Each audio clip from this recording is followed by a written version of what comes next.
Now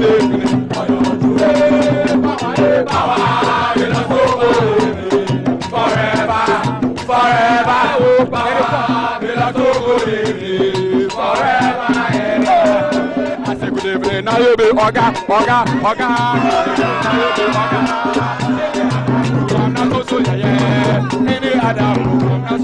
Oh, good evening. Now you be oga. Good evening. Now you be oga.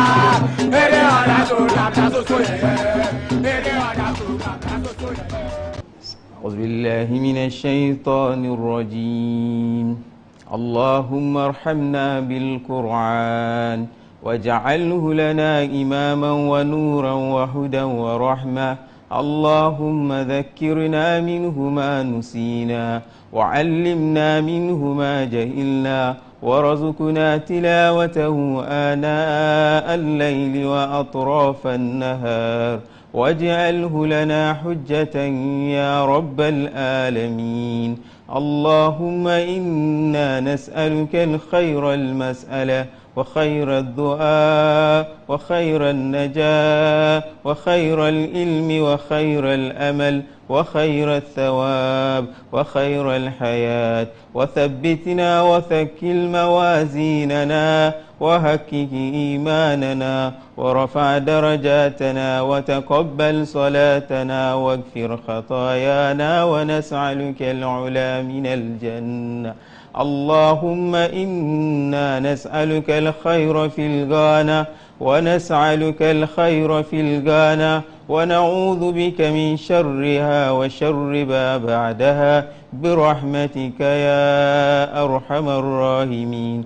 وصلى الله على سيدنا محمد وعلى آله وأصحابه الأخيار وسلم تسليما كثيرا. سبحان ربك رب العزة عما يصفون وسلام على المرسلين والحمد لله رب العالمين. Amen.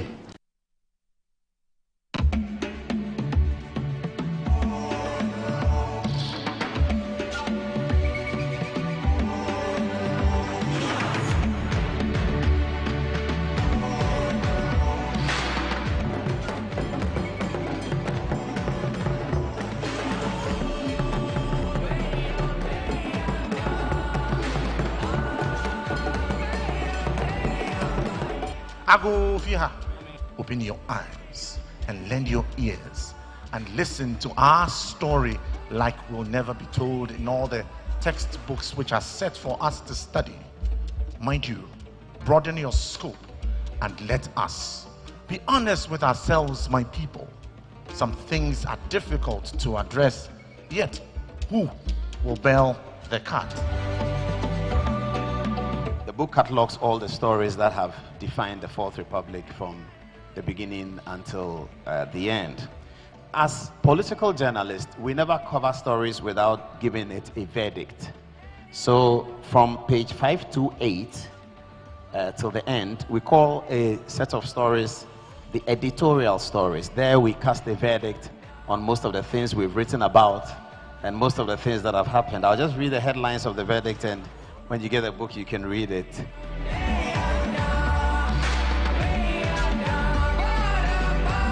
A Fourth Republic did not come into being by way of external pressure either or by the activism of well-intentioned foreigners. The Ghanaian people themselves, through their institutions and political parties, navigated the processes and parameters of democracy with great assiduousness.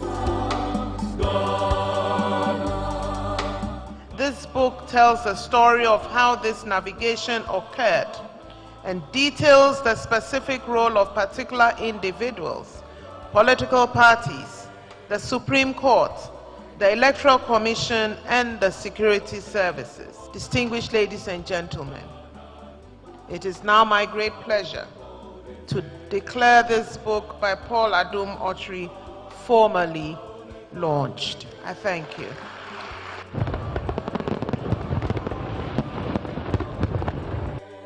I think indeed we must pay compliments to what Paul Adum Otri has done. Many of us have many experiences and all, but hardly will we have the time to put together our experiences, chronicle them in the form of a book.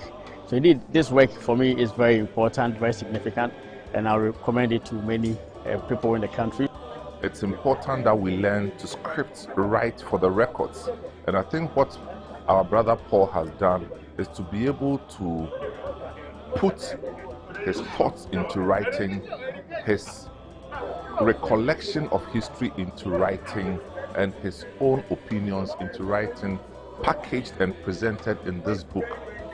I believe, having worked with him for over 2 decades, that every element of the content of this book will stand the test of time.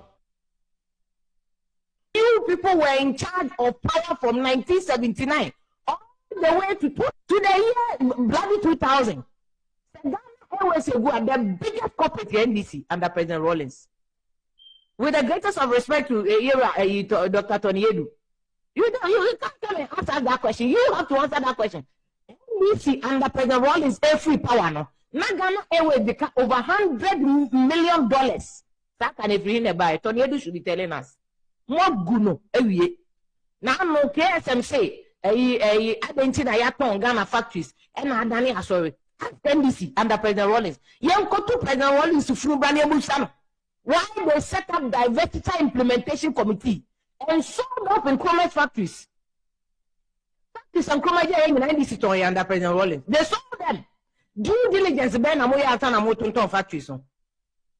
Due diligence ben and never if you near Juma nya na ye de kwache obi nipa ka oye Ghana yiye kaka.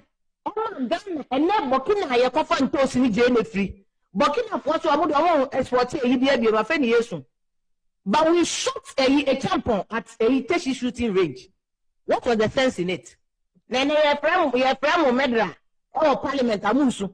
Daughter of Medra. Me as the night for them see she doesn't control her father's action. She's not responsible for her father's action. It is unfair to even link her to her father's action. Ono sata manene papa ku no kana the net on or saying. Ebi afeni awono. Ebi obi 2 years and I be 3 years and I be sir. As the net is not responsible for the papa action. But Rawlings killed people. They shot a campaign. What should be a more Ghana Airways and more good Ghana Airways now? Is there a justification for a champion no be operation feed yourself? A champion no be feed down suman. A champion no be Ghana ye. In fact, none of us a bafwa jumediaka. A champion who ye can a champion quest back in the bottom. And so ye shall down my champion ye pamatadia, she jump on say champion de far to Bejigo. Moon now smoke pema. Moon from more champion no station shooting range one. The way to a nay. Omo amuti akonya so nyamu nyina mo pemmari bi ba mo lebu e champion e fa to beje golf ni ye shoot no pe the champion dey say nya in moja de woni mu onye nipa. So when you shoot him, which court na mo dey champion call ya properly your man fair hearing di nasem I say a champion is guilty court of competent jurisdiction ben ye dey champion call ye.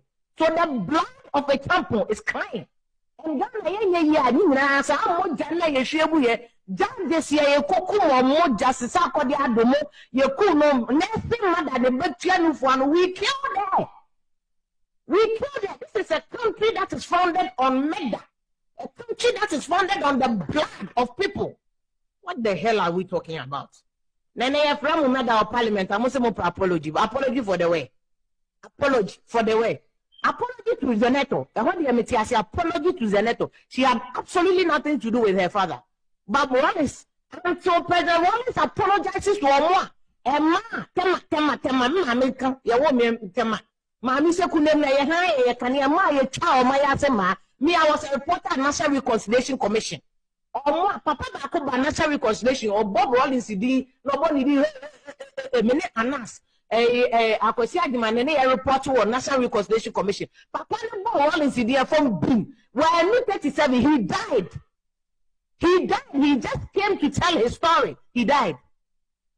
Jack Bigley, opened up the National Reconciliation Commission to come and testify about the people they killed. Papa Bakre of Bombardier Kuyo. Also, I'm called water region because of him be say.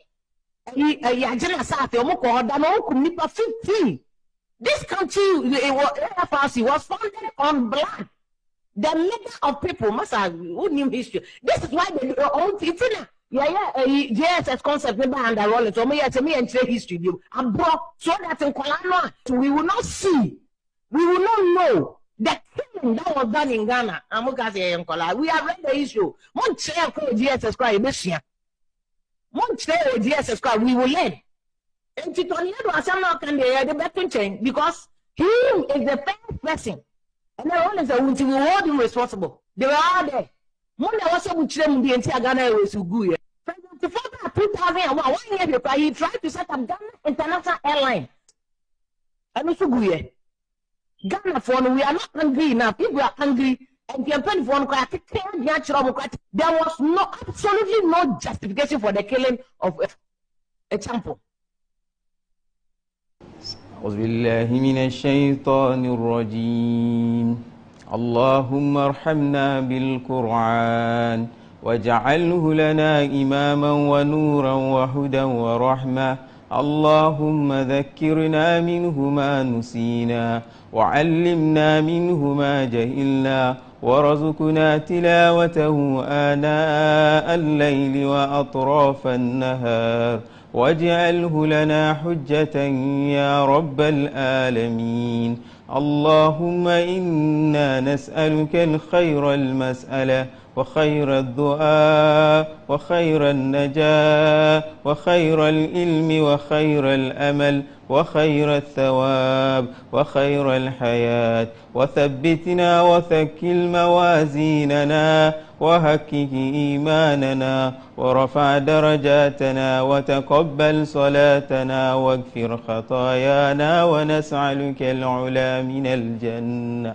اللهم إنا نسألك الخير في الغانا ونسألك الخير في الغانا ونعوذ بك من شرها وشر ما بعدها برحمتك يا أرحم الراحمين وصلى الله على سيدنا محمد وعلى آله وأصحابه الأخيار وسلم تسليما كثيرا سبحان ربك رب العزة عما يصفون وسلام على المرسلين والحمد لله رب العالمين. Amen. A fugitive from justice ran into Ghana, ran away. He ran into Ghana, ran away. We've been hearing a lot about that on the media anyway. I've been watching for the records and we'll have a lot of time to talk about that. But let's look at these three important people. Now, it is about them that our side of the story is about. Everyone talks about somebody coming to Ghana, running away, fugitive from justice. But it's not really about him. It's about these men. Dr. Mani Boama is the Minister for Defense. Abdul Razak Osman is the National Security Coordinator. And Mubarak Muntaka is the Minister for Interior. Now, if we are going to build a country of laws, then these are the men that I'm worried about in the terms of the actions that they've taken for this fugitive from justice to run into Ghana, facilitated by these men, giving him national security protection, etc., etc. I'm going to tell you how damaging this is to the republic. You can take a political side. We all have political sides. But this is not about political sides. This is about the future of this enterprise called democracy with its attendant rule of law that we say that we are doing. And now we have people who have been elected into power by a landslide. Omani Boama appointed Minister for Defense by the president who won a landslide. Abdul Razak Usman appointed by the same president. And Mubarak Muntaka. And here they are. As it appears, they are violating a court order by bringing a fugitive from justice into Ghana and facilitating his movement around Ghana into Cape Coast near the stadium. Everything that you already know is true. Let's get to the story. All right. Now, we talked about this vehicle, isn't it? It's going to pop up. Yes. Vehicle number GE166017. It requires an RTI request, and we are going to follow up on that. We are not going to joke on some of these things because we have to build a republic. This vehicle is a national security vehicle. There's another one.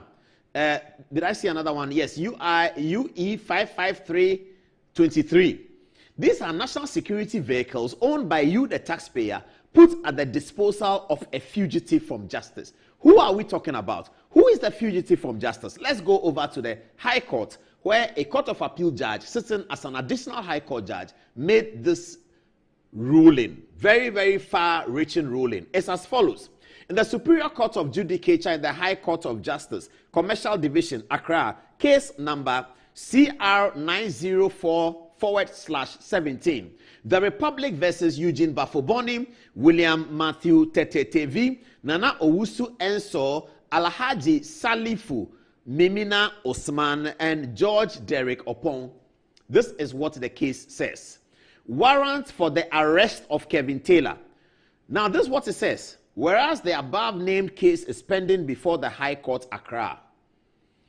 And whereas the court's attention has been drawn to a scandalous video circulating on social media in relation to this case, which video contains an extremely scandalous and prima facie contemptuous speech that scandalizes the judge, the court, and the whole administration of justice.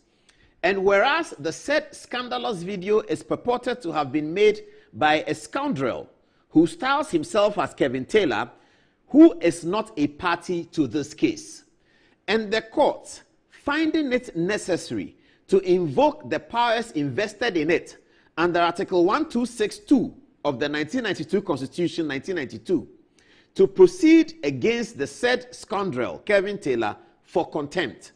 Now, therefore, the court orders the issuance of this arrest for the apprehension of the body of Kevin Taylor and for him to be produced before the court to answer to the question why he should not be committed to prison for making such contemptuous statements which are totally a fabrication by him in the said video. It is hereby further ordered that this warrant is directed at the Inspector General of Police, IGP, and the Ghana Police Service, the Bureau of National Investigations, BNI, now known as NIB, and the National Security to take appropriate steps for the apprehension and production of the said Kevin Taylor before the court. It is further ordered that this warrant remains in force until the said Kevin Taylor is arrested and shall lapse the day the said Kevin Taylor expires from the surface of the earth. Given under my hand and seal of the High Court of Justice, Commercial Division, Accra, this 16th day of January 2020, and is signed by Stephen Aforte, the registrar. It was given under the hand of Justice Che Bafo. Viewers, this is the story. A warrant of arrest served on somebody who is bastardizing the judiciary of Ghana, established under Article 138 of the Republican Constitution. So established that it has been such a backbone of Ghana's democracy since 1992. A fugitive from justice is one against whom a bench warrant has been issued. And the bench warrant was issued by the court. And it was served on the Ghana Police Service, the National Intelligence Bureau, NIB, and the National Security. Now, the men who oversee these things and those who were expected by the Republic to deliver the fugitive from justice are the same people who gave the guy protection to be in Ghana. Dr. Omani Boama, Minister for Defense. Get ready, an RTI request is coming. Perhaps even a parliamentary question is coming. And perhaps also an allegation of contempt of court against all three men, if they were aware, unless they say they were not aware, but they were. Because this guy came to Ghana, as you have already heard, everything you heard is true, went to visit his parents near the stadium, and he was driven by some Eric guy. All of the data and information has been collected. Omani Boame's soldiers were protecting the guy against whom there is a bench warrant. He should come and tell us that he doesn't know anything about it. National Security Coordinator was aware, and the security people were protecting the guy against whom there's a court bench warrant because of politics of MPP and NDC. Is that how we want to build a country? Is that how we want to build a country? A person sits down and says anything at all. When the Muntie 3 said something, which is anything at all, on radio, you saw how they ended up. If I say something, which is anything at all, I'll be hauled before the courts. We have to do responsible broadcasting because we live in a certain democracy. If you do irresponsible broadcasting in this democracy, whether you're MPP or you're NDC, you have to find your way to the courts. We saw what happened to, was it Ken Crunchy? We saw it. We saw what happened with Ayikweotu and Co. in the court. We saw it. So we live in this democracy, and therefore we are restricted by the tenets of the democracy. Somebody lives abroad, and because he's doing politics, NDC, MPP, he says anything at all. And then a court warrant is issued by a court of appeal judge, sitting as an additional high court judge, served on these institutions, and then defense minister will facilitate the arrival into Ghana, protect the person with national security, one against whom a bench warrant has been issued. That's the Ghana we want? Is that the Ghana we want? Is that the Ghana we want? So we are putting this out there. That's the bench warrant. You can go to the court and find it. That's it. That's the bench warrant. And somebody in the government, and I know him, I won't mention his name, very, very good man. He drew the attention of the government that, look, this thing you are doing is dangerous. Take the guy out. Let this guy leave. Somebody inside the government, he told them, what you are doing is very, very dangerous. Elected officials under a democracy, and you are doing this? That's what the person told them. If I have the person's permission, I'll mention his name, but I think it will take a while for me to give him that person. It's too early. But he'll tell me. I asked him, he said, no, you can't mention my name. He told them that, you bring this guy into town with national security protection. Quickly, Omanibo Aman was called. That the guy must leave the country now. So they shipped him out. He can't come back until he wants to face the court and explain why he should not be committed to contempt. The same question that was put before Mugabe, Akogun, Godwin and Mugabe and the group. Those we call them Muntie 3. That's the same question. The same question put before Ken Kranchi when he threatened the court one way or the other. Same question. Show why you should not be committed for contempt of court. This is a serious democratic republic. This democracy has elected J.J. Rawlings, it has elected John Kufuor, it has elected John Mahama, it has elected Akufo-Addo, it has elected Professor Mills, and we are not going to let the democracy slip away. And elected officials, important people, defense minister, should be the last people to undermine the authority of the judiciary. Should be the last people. These people here should be the last people to undermine the authority of the courts of Ghana. Minister for Defense, Omani Boama, Minister for Interior, Muntaka, and National Security Coordinator. This bench warrant has been served on you people. Everybody saw it, and then they allowed United Airlines to fly the fugitive from justice into Ghana and take him to Cape Coast to go and visit his parents. If this good man I'm talking about had not said it, that, hey, you people, stop that, they wouldn't have shipped the guy out. Information suggests that the guy said he's looking for a political appointment, and when he gets that political appointment, he can get immunity. They discuss among themselves, and the good-sounding voice I'm referring to told them that is an absolutely no-go area. Send the guy back, because there's a bench warrant against him. This is a democracy. Did I say more? Send me your messages on this one, what you think, and let's discuss it.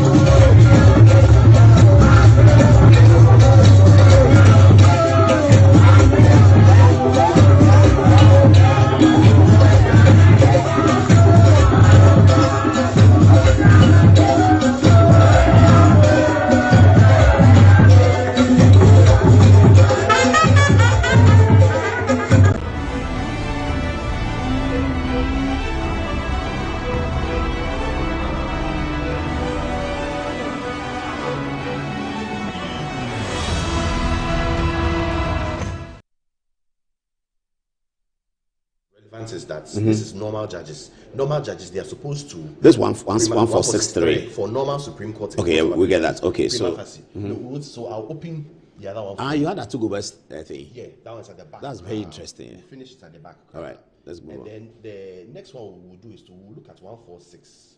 The one that says where the petition is for the removal of Chief Justice. Okay, so we'll deal with it. So now you said there's a problem because 1463 says that a prima facie case is established. 1466 is saying that immediately the petition comes, it goes to the president shall, acting in consultation with the Council of State, appoint a committee consisting of 2 judges. So it doesn't ask for prima facie originally. Yes. Until a JHUM. Yes. So we are first going to show the problem. So this problem was then solved by a JHUM. Correct.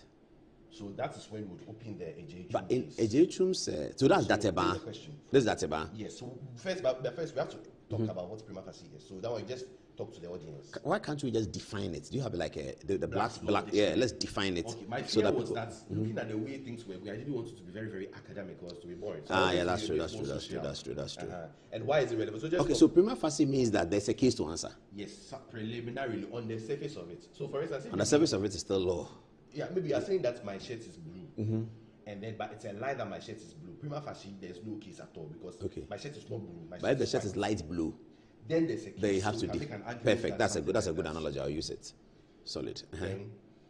Then this is my comment. So oh, this is your comment. The yeah, gap so was I'm trying killed. to Okay. explain it as much as Yeah. possible. And this is the quotes. In my view, the objective, blah blah blah blah blah blah blah, is that the Chief Justice be given the benefit of a prior determination as to whether there's a prima facie case or not.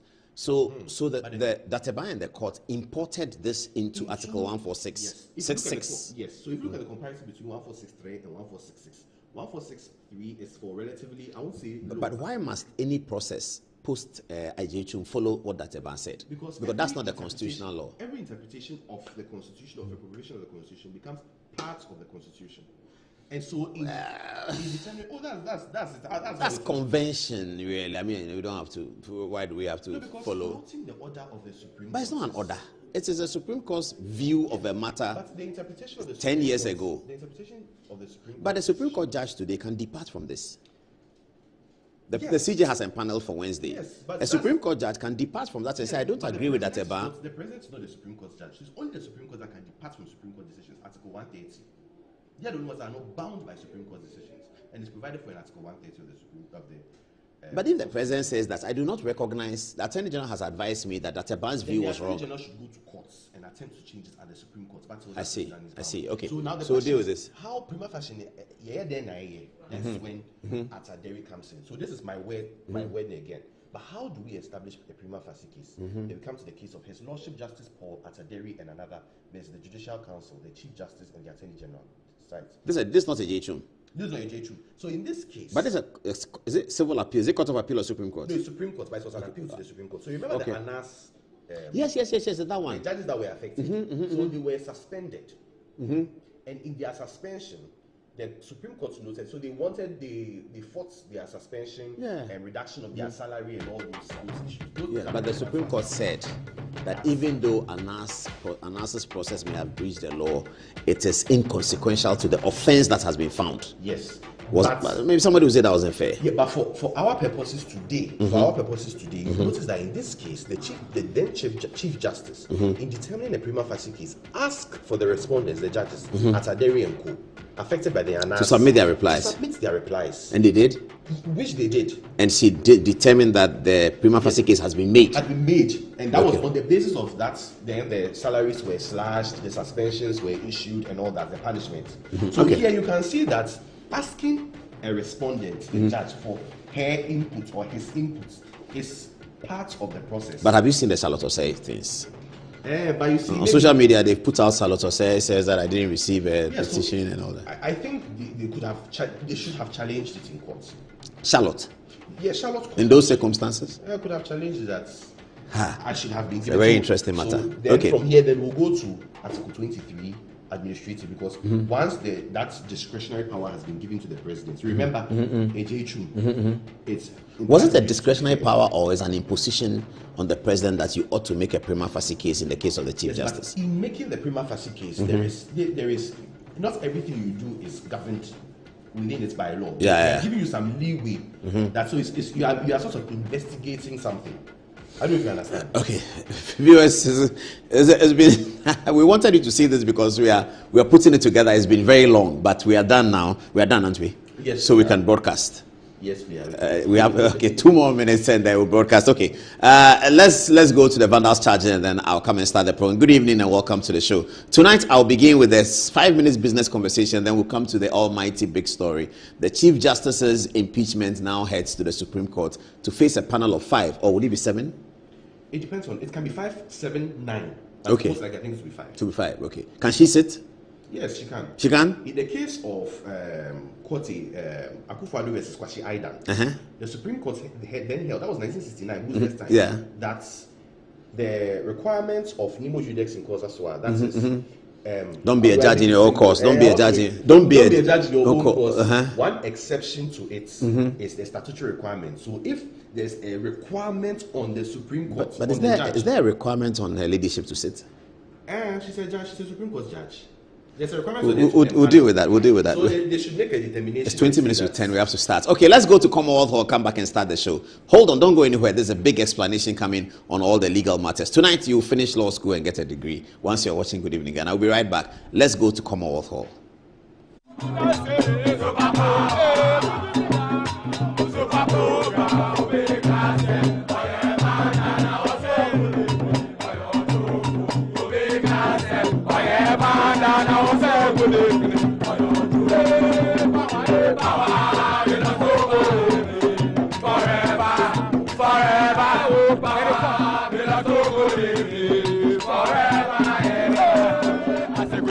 you be oga.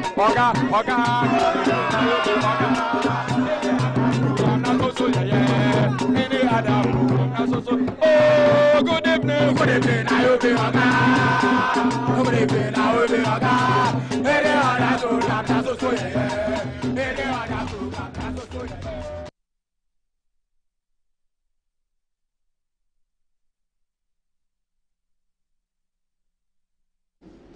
Welcome to the show and good evening. Tonight, we have so much to offer on the legal strand, but I'd like to make a statement about something very briefly, and then we can start. This is controversial, but I'm very passionate about this, and those who have been watching my program, Good Evening Ghana, or watching our program, have seen that I've talked about it. Last Saturday, was it Saturday? Mr. Richard Niamakwe held a plush 40th birthday party at the Independence Square. The birthday party was attended by all the who is who's in Ghana, especially in the entertainment industry. Not many political attendees were there though, but the who is who's in corporate and in entertainment were all there. The famous East Legon people were there, and he splashed quite a bit of money. It was reported that he's probably spent about 10 million United States dollars on his 40th birthday party. And he's a guy who owns multiple businesses. We understand that Pinkberry and Chicken Man belongs to him. We understand that the finance company, what do they call that? Microfinance, the bills company belongs to him. And then a few other things. Then we started hearing from Monday, after videos of the party emerged and the kind of money that was splashed at the party was obvious. We started hearing that he's been looked for by the tax authorities, and they wanted him to pay his taxes. These things happen even in America. Sometimes you do something, the tax authorities will come and sort of sort it out. But there's something that bothered me about the whole situation. You know, we have to recognize that in every country, some of the most important people are the people who have resources to employ, the people who have resources to innovate, the entrepreneurs who take risk in certain areas and are able to break through. They may have some difficulties, yes, they may have tax issues, but it's very, very important that we consider these people as jewels, because it is them who can build the society with government as a partner. When they say the private sector is the engine of growth, yeah, you can say, where did he get his money from and why is he so rich and all of that. That happens in Ghana, and we should be careful not to develop an abhorrence for people who are rich. Some people may be rich and they are genuinely rich. Some people may be rich and they are corrupt rich, whatever it is. But when they are corrupt rich, the tax systems can deal with them, but don't deal with them in a way that suggests that as a people, we don't like rich people. Because this guy could have gone to hold his party in Geneva. If truly he spent $10 million on it, he could have gone to do it in Geneva. We wouldn't have known. He could have gone to do it in London. We would have heard. He could have done it in New York. If you have $10 million to do a party, you can really do it anywhere in the world. But he did it in Ghana. All the resources that was spent on Ghanaians. I know people who went to fix the thing, the crane, the stage, everything was Ghanaian. So that $10 million, it sieved through into Ghanaian hands. Some of those Ghanaians are very ordinary people who just grill pork. And they were told by Mr. Niamakwe that, can you grill pork for 1,000 people? They have never grilled pork for 1,000 people before. They scratched their head, they went to look for the pork, and he gave them the business. Some people who just clean. Some of the cleaners in Ghana have never cleaned that kind of magnitude of a place. They were paid for it. So he decided that as a Ghanaian, he's spending his money in Ghana. He may have some tax difficulties, and I have to speak to my rich friends as well. There he is in the picture. Chief, how are you? Don't worry, you pay your taxes. We'll be fine. Ghana loves you, okay? Ghana really loves you. Don't go anywhere. We love you. We love your money. We love you to spend your money here. You're a good guy. You're a fine guy. Spend the money here, please. Just make sure that everything is okay. Yeah, just sort those things out. So back to the story. So if we start frightening people, there may be some 38-year-old man who has $500 million from whatever he's doing. There may be some 36-year, there may be a 45, there may be a 47. In the old days, when we were growing up, we heard that people were rich. B.A. Mensah was rich. Sian Tata Brue was rich. Other people were rich. Poku Transport. in Kumasi was very rich.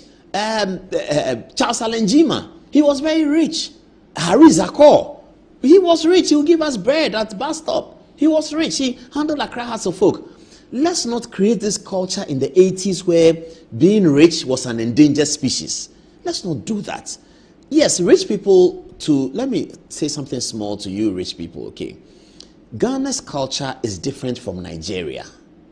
Ghana's culture is more conservative. We don't like the excessive show of opulence. Ghanaians really don't like that. It may not be that they don't like rich people, no.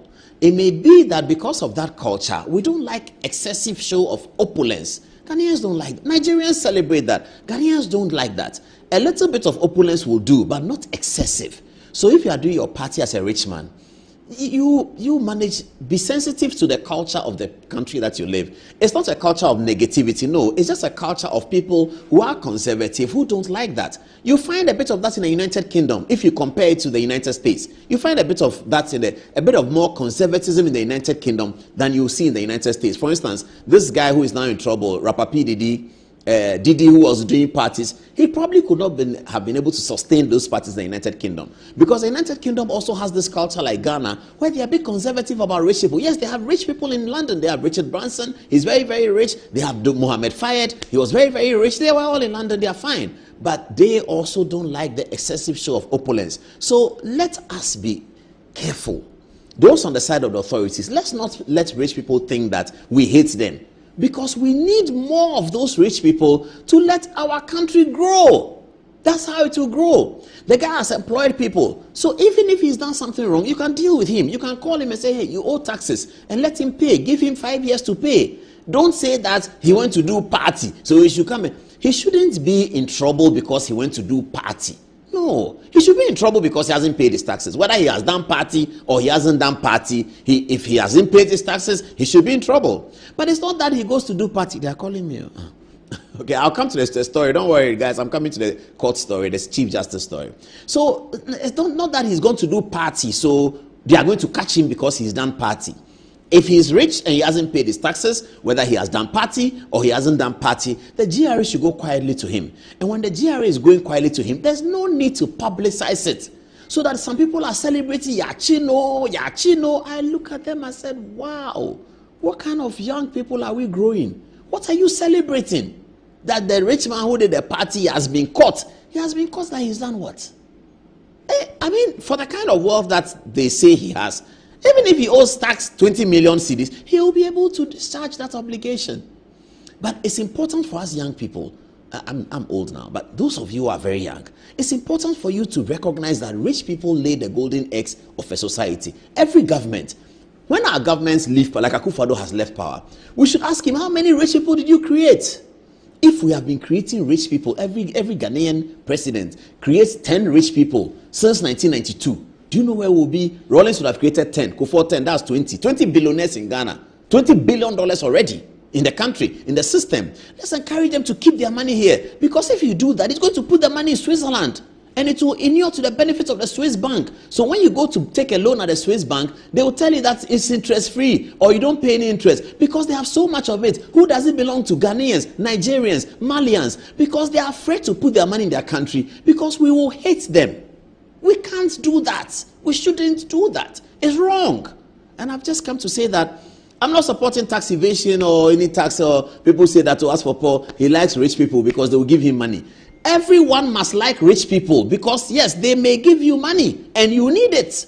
And the society must like rich people, not just because they will give us money, but they will create wealth. They will create things. Look at the people who went to MC the show, my people, my colleagues. They MC the show. Do you know how much the MCs were paid? Some of them have never been paid that kind of money before. They are Ghanaians. The money came into their hand. It went on to mobile money. MTN will get their money. Government of Ghana will tax them. Some of them took their money and bought a motorbike. So the motorbike vendor has sold one motorbike. Let us understand this concept. And as I said, rich people too, please know that in Ghana, the culture is that we don't like excessive opulence. So you can buy your G-Wagon or your Ferrari or your Bugatti and all of that. You don't need to take pictures and show us that you bought a private jet. You don't need that. So I'm doing this montage to celebrate the people that are rich, men and women. who are very rich in Ghana. We need more of those people to make things happen so that not everybody has to go to government for anything. When you need a loan, you can go to a private bank and they have a lot of money. They can give you the money. Whether the guy got the money from the sky, some snake vomited it, as they say, some lion is in his house and he's been vomiting money. If the lion vomits the dollar and it's his legal tender and it has the signature of the Federal Reserve Bank, it's proper dollar, do you care whether it was lion who vomited it or not? If he uses that to set up a school and you're a teacher, you are teaching there, and you're a parent and your child is going to school there, is it not better?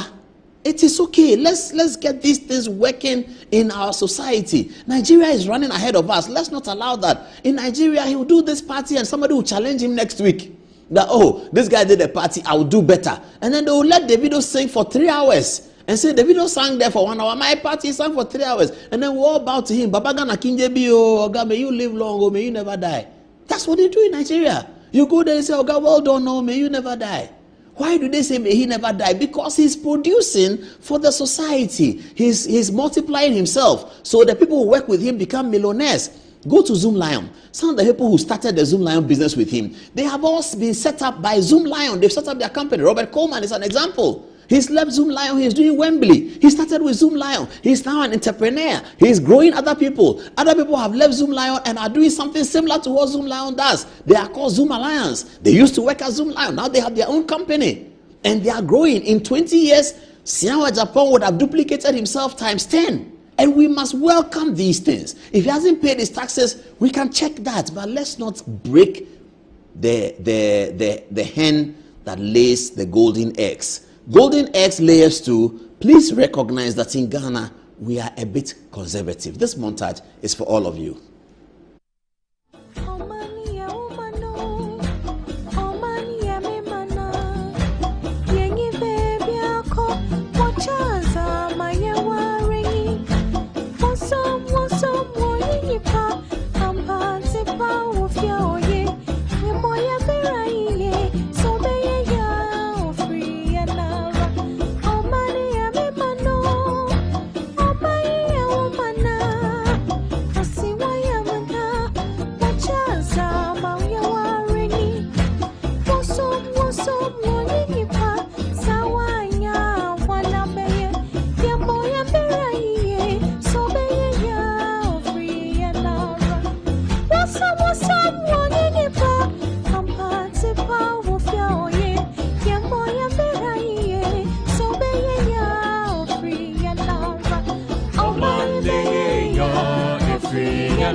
What are people saying? What are the text messages saying?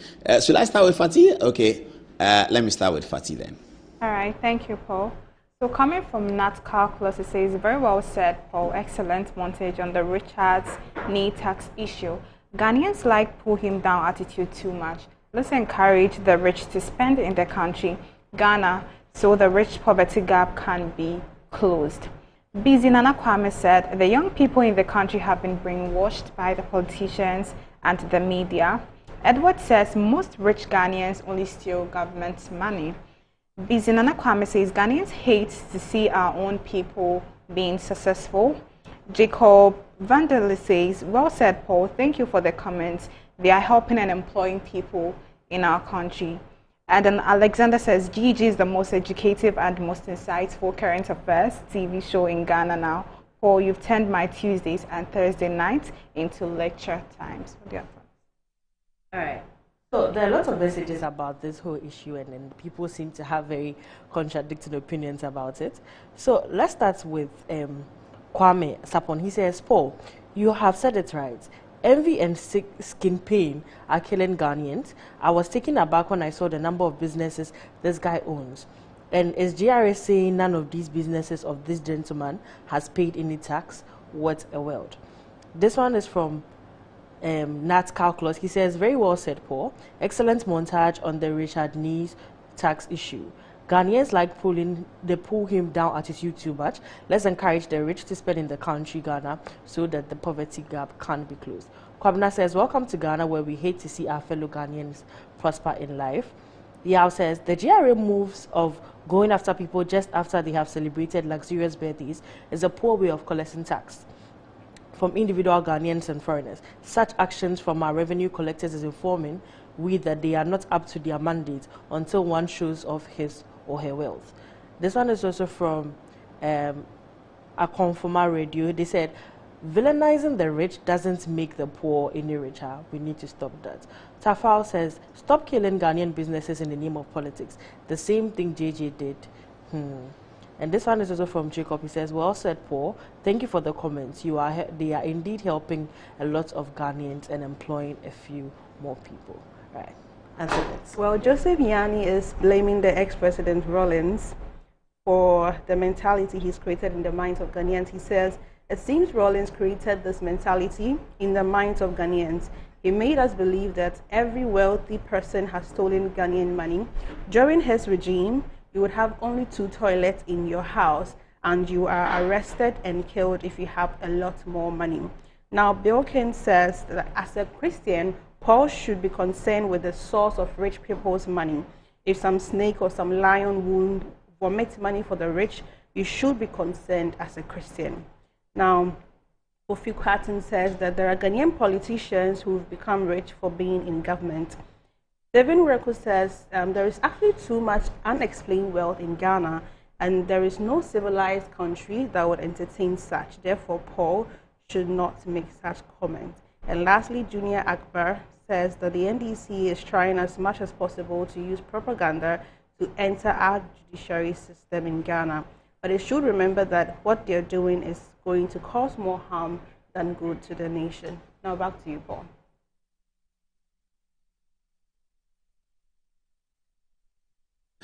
Okay, welcome back to the show. They're asking me to take a break, but I really want to do the story before I take the break. So, viewers, this is one of the biggest stories of the judicial service in this Fourth Republic.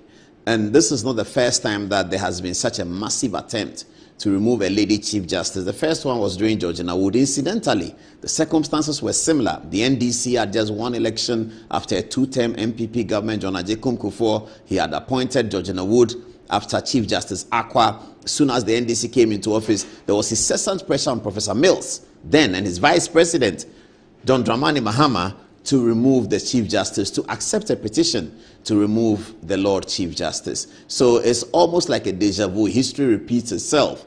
When Akufo-Addo and when the MPP won elections in 2001, when John Kufuor came in, there was no issue about removing Justice Aban. Justice Aban was working. He felt completely unwell. And then he had to step aside for Justice Redu back in the day. And then in 2017, when Akufo-Addo came in, Georgina Wood was still the Chief Justice, having been appointed by John Kufuor, having survived the onslaught upon her during the Mills era. Professor Mills had to make a definitive statement publicly that as a law professor, he's not about to do something unconstitutional and remove the Chief Justice. So that also didn't work. John Dramani Mahama was the Vice President of the time.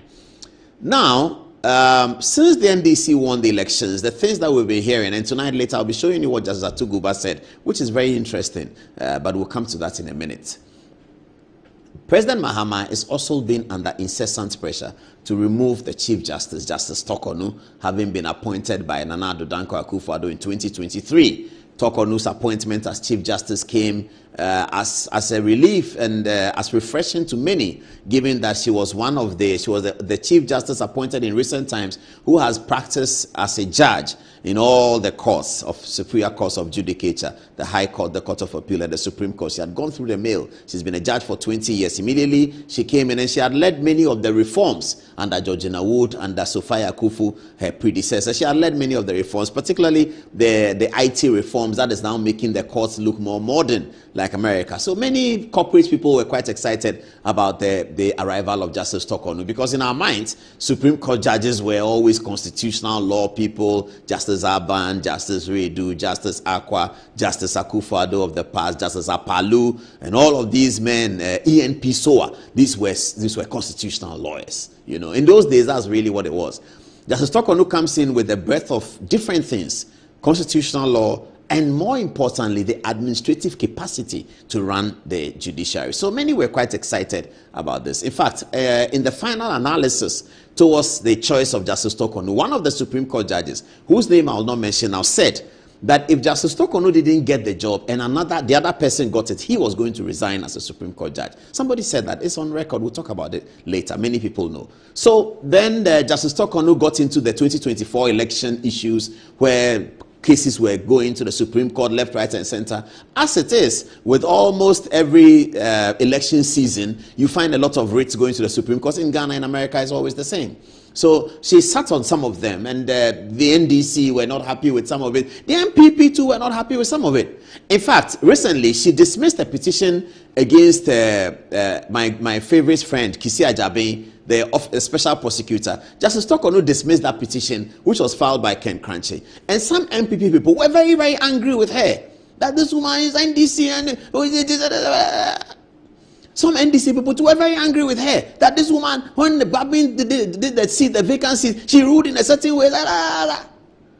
Some MPP people said, did you see her body language at the court when Jogate was talking, a whole former Attorney General and former Deputy Speaker? Do you see how she spoke to Jogate? She should get away from there.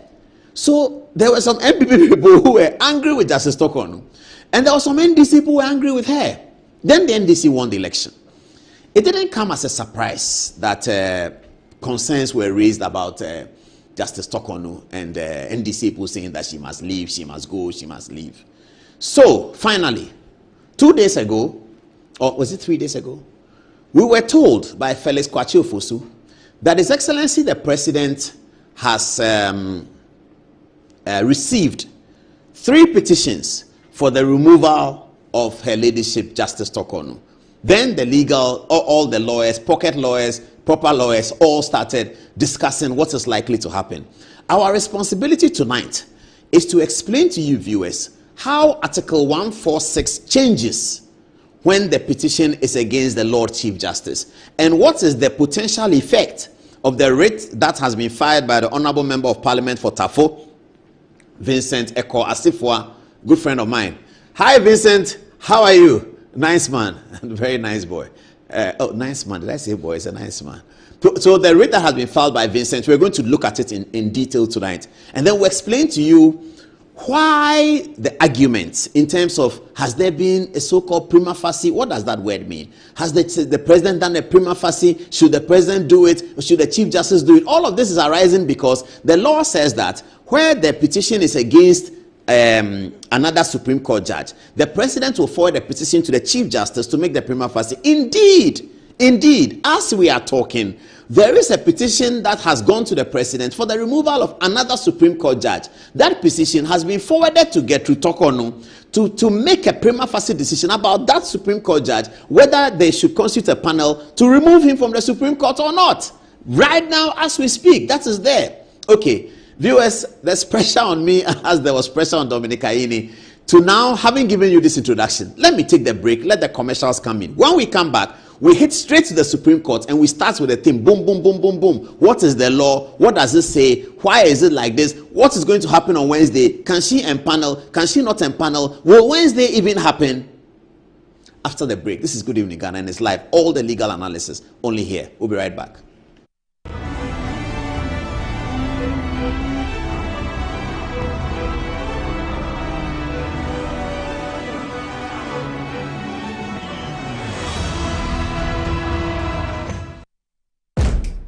There's nothing worse than your multi-bet missing, but nothing better than having it saved. BetSaver.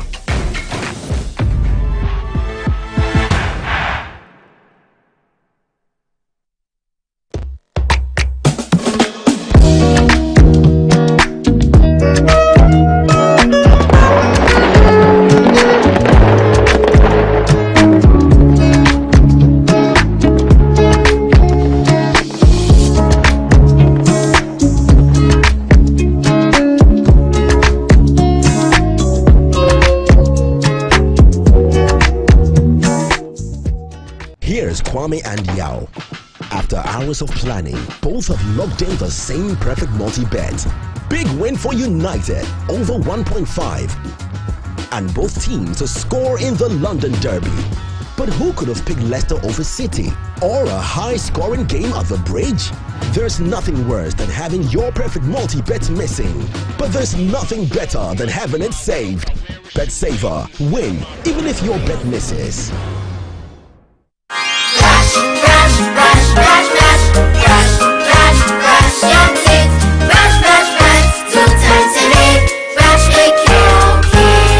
Hello, my friends. My name is Kelkit's Toothpaste. Wow. I was made to be gentle on your gum, but protected.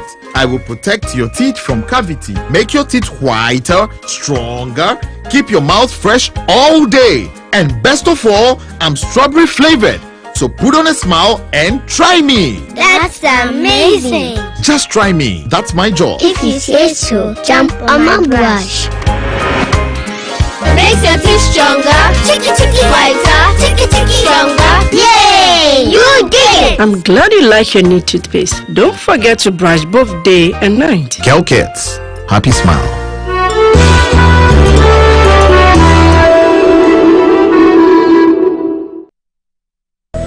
You the answer to my prayers.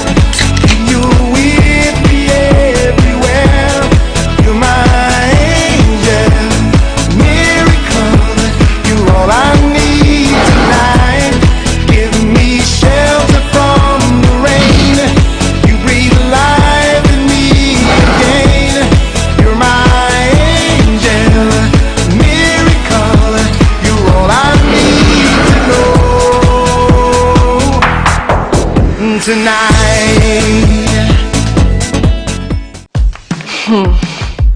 Look around. Home also need a makeover. Oh, mine clearly does. So we went to Ashroom and found the Como collection. It had everything we're looking for and more. Merchant furniture for the entire home, designed with you in mind. Where's Como collection? Dressing up is just the breeze. Always ready with a perfect accessory. A magic dressing mirror. One look and you're ready to face the world. Or at least the kids. A bed perfect for young men who want A table that turns into a treasure chest. And finally, a sofa with this grand TV unit for family time at home. Head over to any Ashphone store now and discover the new Como collection. Ashphone, feel it, know it. Sometimes the unexpected happens and the hero falls down in his own story. But he needs not stay down for long. Cosmopolitan Health Insurance is your trusted health partner. Whether an individual building a business, with Cosmopolitan Health Insurance, your medical care is our concern. For the best health insurance solutions for corporate institutions, groups and associations, families and individuals, choose Cosmopolitan Health Insurance from our over 700 accredited health service providers nationwide. Call us on 0302 540 668 or 0501 678 547 for all your health insurance solutions. Cosmopolitan Health Insurance, your medical care is our concern. I'm a branch manager. Of course, I accept only quality and affordable printed souvenirs for my promotional campaigns. I'm the head of academic affairs of a very important institution in Ghana. Of course, we only deal with quality, reliable printing companies for our institution's printing materials. I'm talking about appointed time printing. Appointed Time Printings. We take pride in our extensive print scope that transform your ideas into captivating visual masterpieces. We delve into the core objectives and vision of each print project. Precision printing is at the heart of our printing process as we meet your tight deadlines. Our rigorous inspections, color verification, and overall printing excellence are assured. 20 years of printing excellence. It's always a pleasure working with you to create a vibrant, dazzling printing experience that gives you a masterpiece. Appointed Time Printing, your world of quality and affordable printing. Attention all farmers, are you ready to take your crops to the next level? Introducing 3 effective organic composts that will revolutionize your farming practices. ACAP, KCAP and IRECOP brings to you the ultimate solution for your fertilizer needs. Introducing the ACAP Grade A, KCAP Equiafua Jinkwa, and the IRECOP with cocoa blends, palm blend and mulch. These are made from locally sourced municipal solid waste, and these are the perfect choice for sustainable farming. Join the organic revolution today. Boost your crop yield, improve soil health, and support sustainable farming practices. Choose ACAP, KCAP and IRECOP organic compost for a greener and bountiful harvest. For your purchase and more information, call the numbers on your screen. Our products are endorsed by COCOBOD, Planting for Food and Jobs, and the Ministry of Food and Agriculture.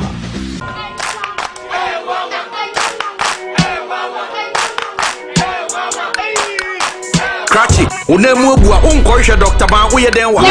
Oh, Mr. Yamfan come and me buru. Mami do buru. Don't ya tell me ko. Bra, mumi Yamfan ko Dr. Ban ho. Dr. Ban o ya de. Bra, se ban no mpemu adwuma sasabro slow Dr. Ban o ye. Hey, so ni kemi kwa na meka. Oh, no mpemu ni mdi onu na ye expect nya zanfo no. O akra eni kumasi no mpemu expect yen kan kire.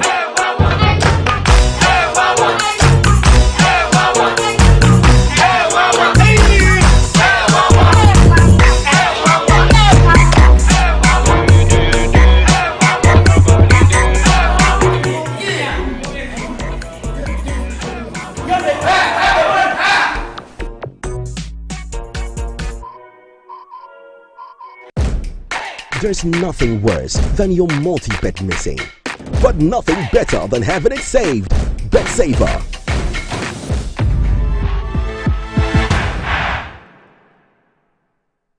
So the blood of a champion is crying.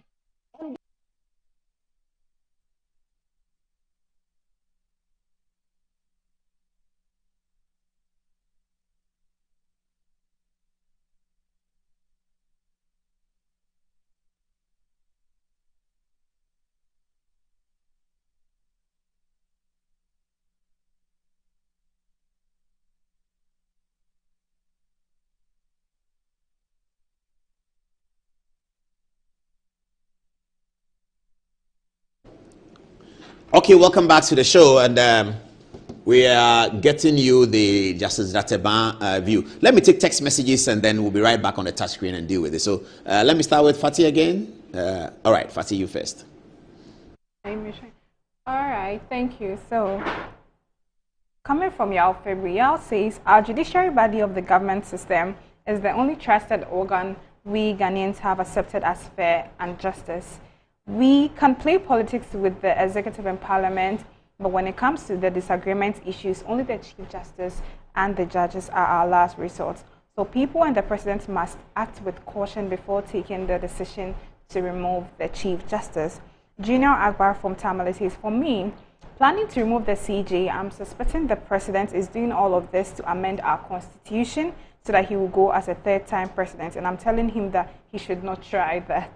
Nana Kwadwo says the NDC aims to remove the Chief Justice from office and replace them with their own appointees. If they succeed in this endeavor, the Attorney General will proceed to court with his own unwarranted oral cases, which lacks basis evidence, in an attempt to undermine the NPP government.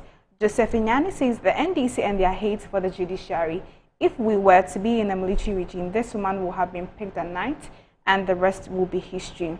One in town says, considering the legal issues currently emerging within Ghana's jurisprudence, particularly the alleged petition to remove Her Ladyship, the Chief Justice, I'm tempted to contribute to the discourse, especially on the issue of separation of powers, as espoused by the French jurist. Yet, I resist the urge to rush and instead choose to observe as events unfold.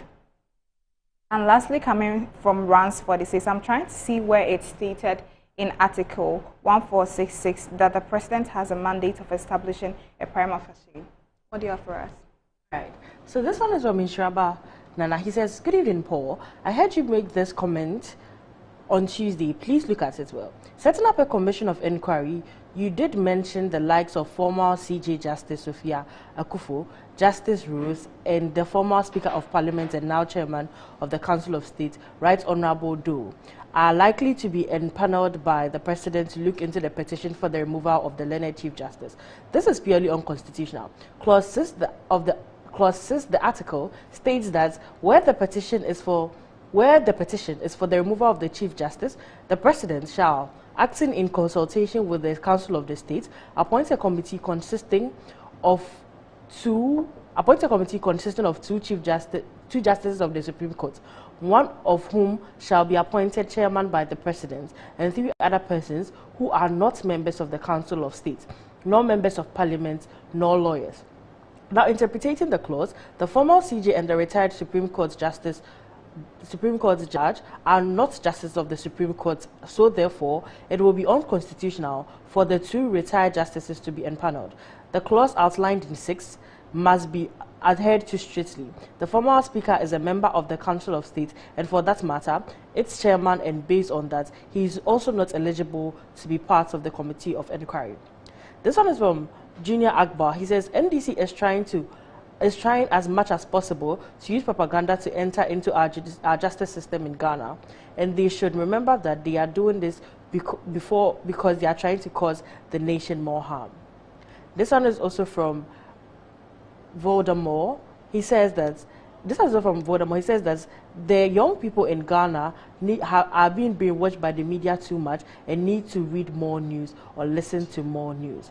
Kingsley says, hi Paul, very well said, the young especially, because the mindset of most Ghanaians is too poverty stricken. As for GRA, I don't know what to tell them because they are partly reason why people evade tax rather than pay them. Couldn't they go behind the media and collect their tax? This one is from Junior Akbar. He says, good evening, Ghana is always the show most Ghanaians are glued to. Mr. Paul and the team, keep up the good work. Greetings to Fuseni Yakubu. Lastly, from William, he said, good evening, Paul. This seed of jealousy, enviness, and hatred was sowed by Rollins and his bogus revelation. The revolutionists who persecuted hard-working and successful people, but disgracefully created, looted, and captured state assets. Today, their offspring is hounding rich and successful people again. Shameful losers. Interesting take on that one. All right, and that's what you have for us. So some people are still against the removal of the Chief Justice. Charles Osei, for example, says that when John Mahama met the NDC lawyers in Ada on the 28th of August 2022, he categorically made it clear that the Ghana judiciary system needs a new Chief Justice to take a lead in the process of repairing the broken image of the judiciary system. I am quite sure that John Mahama was the one who initiated this bogus petition against the Chief Justice in the first place, and it's because of him that all of this is happening. Now back to you, Paul. Thank you very much. Ready now to go. So let's get started. So viewers, if those of you are just joining the conversation, there's they call it a petition to remove the Lord Chief Justice from office, okay? And the petition, when it comes, is forwarded to the President. In each case, it goes to the President under Article 146. Let's see what the Constitution says. Give me Article 146. So Article 146.3 says that if the President receives a petition for the removal of a Justice of the Superior Court, other than the Chief Justice, or for the removal of the Chairman of a regional tribunal, he shall refer the petition to the Chief Justice, who shall determine whether there's a prima facie case or not. So prima facie cases, as we discussed before, so I take the lead from my producer. He gave me a very good analogy. Prima facie cases, if I'm accused of wearing a blue shirt, but in fact I was wearing a white shirt, then when the judge is making the prima facie case, whether I have a case to answer, and my shirt was obviously white, and the allegation is that the shirt is blue, then there is no case for me to answer because my shirt was not blue. If, however, the accusation is that my shirt was blue, but I was in a light blue shirt, then there are different shades of blue. So I now have to come, and the case has been made for me to answer that, yes, I was in blue, but it wasn't royal blue. The one who committed the offense was in royal blue. I was in sea blue. So when I was in some blue, and the person who committed the offense was in another kind of blue, there is at least a case for me to answer, and the prosecution must establish the case against me. But if the prosecution, the allegation is that I was in a red shirt and I was in a white shirt, then the prima facie will say that no prima facie case has been made. There's no case to answer. So that's how it is. So there's no case to answer when the allegation is completely ridiculous or has factual and fundamental errors laden with factual and fundamental errors, or as the observers look at it, it is the word they use is frivolous. So where somebody says that petitions for the removal of a Supreme Court judge or a Court of Appeal judge, the President of Ghana who receives the petition will forward it to the Chief Justice and ask the Chief Justice that please make a prima facie case. If the Chief Justice returns a verdict of there's no case to answer, then it ends there. If the Chief Justice returns a verdict of there is a case to answer, then under the law, a committee is set up. Members of the committee are determined by the law and it will be put in place, and then they will hear it, and whatever decision they make, they will transfer it to the President and the President will implement it. So when they finish, the President has no role to play. When they finish, they tell the President he is guilty. President says you are guilty, you are being sacked. When they finish, they say he's not guilty. President says you are not guilty, go and continue your work. The President doesn't ask them why is he guilty, why is he not guilty. The other thing we should know, viewers, we should all know is that all of these process, that is from the setting up of the committee stage to the committee's interview with the accused person, is all strictly directed by the Constitution to be in camera. In camera means in secret. It means no camera, actually. Let's not get confused by the Latin. In camera means no camera. So in camera means in secret. Nobody's supposed to hear. When they finish, the President will say it, and I'll come to that problem. So that's Article 1433. Now, 1466 is where we are. Where the petition is for the removal of the Chief Justice, as the one we have now, the President shall, acting in consultation with the Council of State, appoint a committee consisting of 2 justices of the Supreme Court, one of whom shall be appointed chairman by the President, and 3 other persons who are not members of the Council of State, nor members of Parliament, nor lawyers. So when so this is what it says, where the petition is for the removal of the Chief Justice. Now you will notice that Article 1463 use the word prima facie. Can we get it back? Yes. It says, if the President receives a petition to remove a Superior Court's judge, other than the Chief Justice, blah, blah, blah, he shall refer the petition to the Chief Justice, who shall determine whether there is a prima facie case. This is what 1463 says in respect of a judge who is not the Chief Justice, or a regional tribunal, or a Charlotte Osei, or OSP, all of those office holders whose removal is by impeachment. When you are to be impeached, the applicant writes to the President gives it to the Lord Chief Justice for him or her to make a determination whether there's a prima facie case. But the Constitution proceeds in Article 1466, 1466, and says that where it is about the Chief Justice, then the President will consult the Council of State. Now, the law lords observed that in 1466, there's nothing like prima facie. So this is what happened. Chief Justice Kingsley Acquah, he was Chief Justice. They'll put up his photograph soon. Kingsley Acquah was Chief Justice, and then somebody petitioned that Kingsley Acquah be removed. This is Kingsley Acquah, may he rest in peace. Very, very brilliant lawyer from Adisadel, Lord Chief Justice, may he rest in peace. Now, Kingsley Acquah a petition was sent for against Kingsley Acquah. And then it became obvious that it looks like the Constitution has what the lawyers called a lacuna, a gap, a space, something that has not been catered for.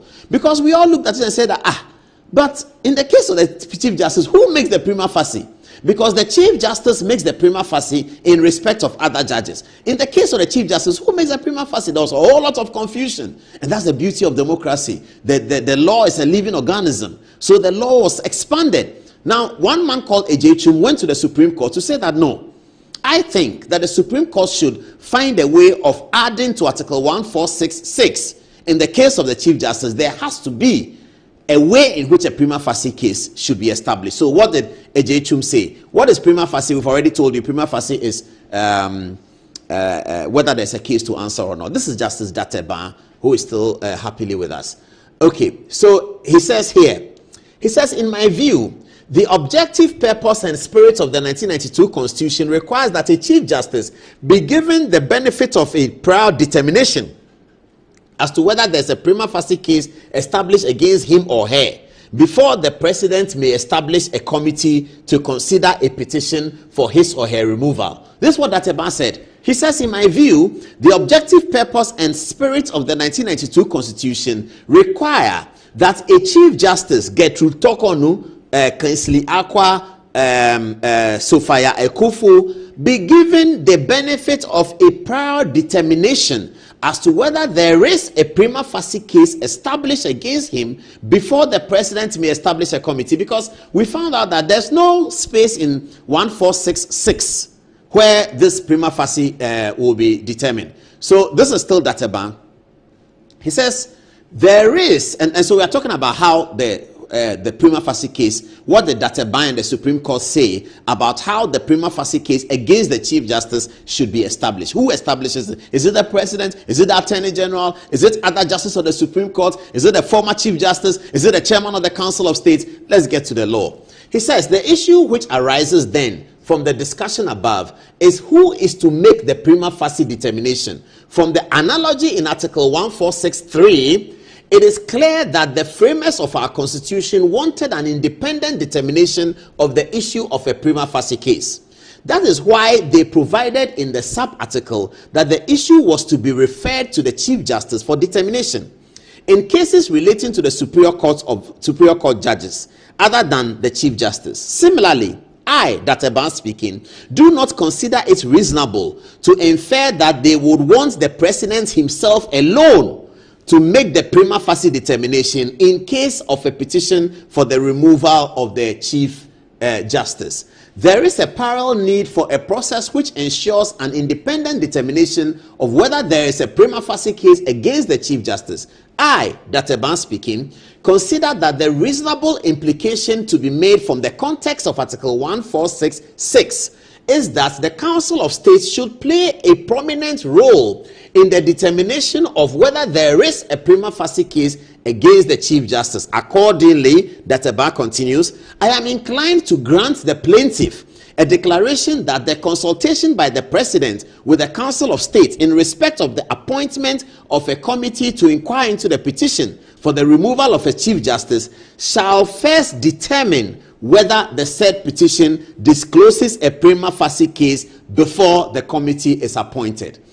So, long and short, Justice Dateba and the Supreme Court said that if the petition is for the removal of the Chief Justice, as we have now, between the President with the Attorney General behind him, and I remember that during the trial, those of us who covered the trial, during the trial, the questions were asked of the lawyers by the Supreme Court who were there. Dateba was super. And he said that you see, this case happened when Kufuor was a lawyer. When Kufuor was president, he's a lawyer. So they said that, okay, so who determines the prima facie? Some say the president should determine it. And then Dateba said, but it's not every time we're going to have a president who is a lawyer. Incidentally, after Kufuor came Mills, who was a lawyer.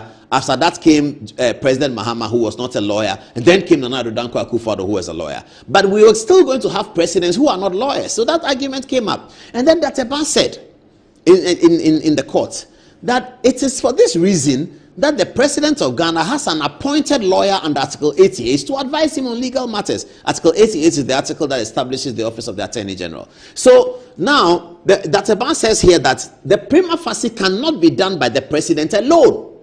It must be done by the President with the Attorney General behind him and the Council of State. So this is where we are. This is where we are. Now, this Article 88, if you want, let me just go through it for lack of time. There shall be an Attorney General of Ghana who shall be a minister and a principal legal advisor to the government. So the Attorney General is a principal legal advisor to the government. So the President, in making his prima facie decision, can call upon the Attorney General who will send him a document. That's a document which the President can present in consultation with the Council of State's Judicial Committee first, which is chaired by Sophia Akufo, which includes Adinyira. And she will tell them that this is the view that the Attorney General has advised me, and I stand by it. And then they can look at it and discuss it. So the question here then is, when Felix Kwakye Fosu sent the letter, is there more to read from Dateba? Okay, no, I'm done with Dateba. When Felix Kwakye Fosu sent the letter saying that President Mahama has transferred the document to the Council of State without saying whether they will be making a prima facie decision and then proceed to set up, you see, because when the document is transferred from the president to the chief justice in respect of other judges, the communication from the government will say that the president has transferred. In fact, there's one right now. There's one petition right now which President Mahama has transferred to Chief Justice Tokonu for her to make a prima facie decision. And that is how the communication will be, that the document has been transferred to the Chief Justice to make a prima facie decision. However, in the case of the Chief Justice, and with what we now know, and with the document that Ofosu Kwakye sent, he said the president is consulting the Council of State about 3 petitions that has come for the removal of the Chief Justice. There was nowhere in there where he said that the president is consulting the Council of State pursuant to Article 1466 to make a prima facie determination whether or not the petition will fly. That was not said. Now, if that is what they are doing, then they will of necessity need to hear from the person against whom the petition is being made. Now, let's now get to the courts, the writs before the courts. Why is Asifwa suing? What reliefs is Asifwa looking for? And then we can understand the processes and we get on with it. So they're going to put the writs now. Is that the writ I have here with me? No, not yet. Okay, no, don't worry, we're good. We're good. Forget about the announcement. We're good. Let's get to the Chief Justice one. I think people are following us. Okay, so now the people in court, Vincent Akwasifwa, whose lawyer is the former Learned Attorney General Godfrey Ebo Adame, has gone to court with this. He's asking the Supreme Court to do as follows. He's looking for a declaration that on a true and proper interpretation of Article 146, 1, 2, 3, 4, 5, 6, and 7, and Article 23, 57, and 3, and 296 of the Constitution, the President is mandated to notify the Chief Justice about a petition for the removal of the Chief Justice and obtain his or her comments and responses to the content of such petition before referring the petition to the Council of State or commencing the consultation process with the Council of State for the removal of the Chief Justice. Second declaration, a declaration that upon a proper interpretation of Article so and so and so and so and so and so, that the President to notify the Chief Justice and obtain his or her comments and responses to the petition for the removal of the Chief Justice before triggering a consultation process with the Council of State.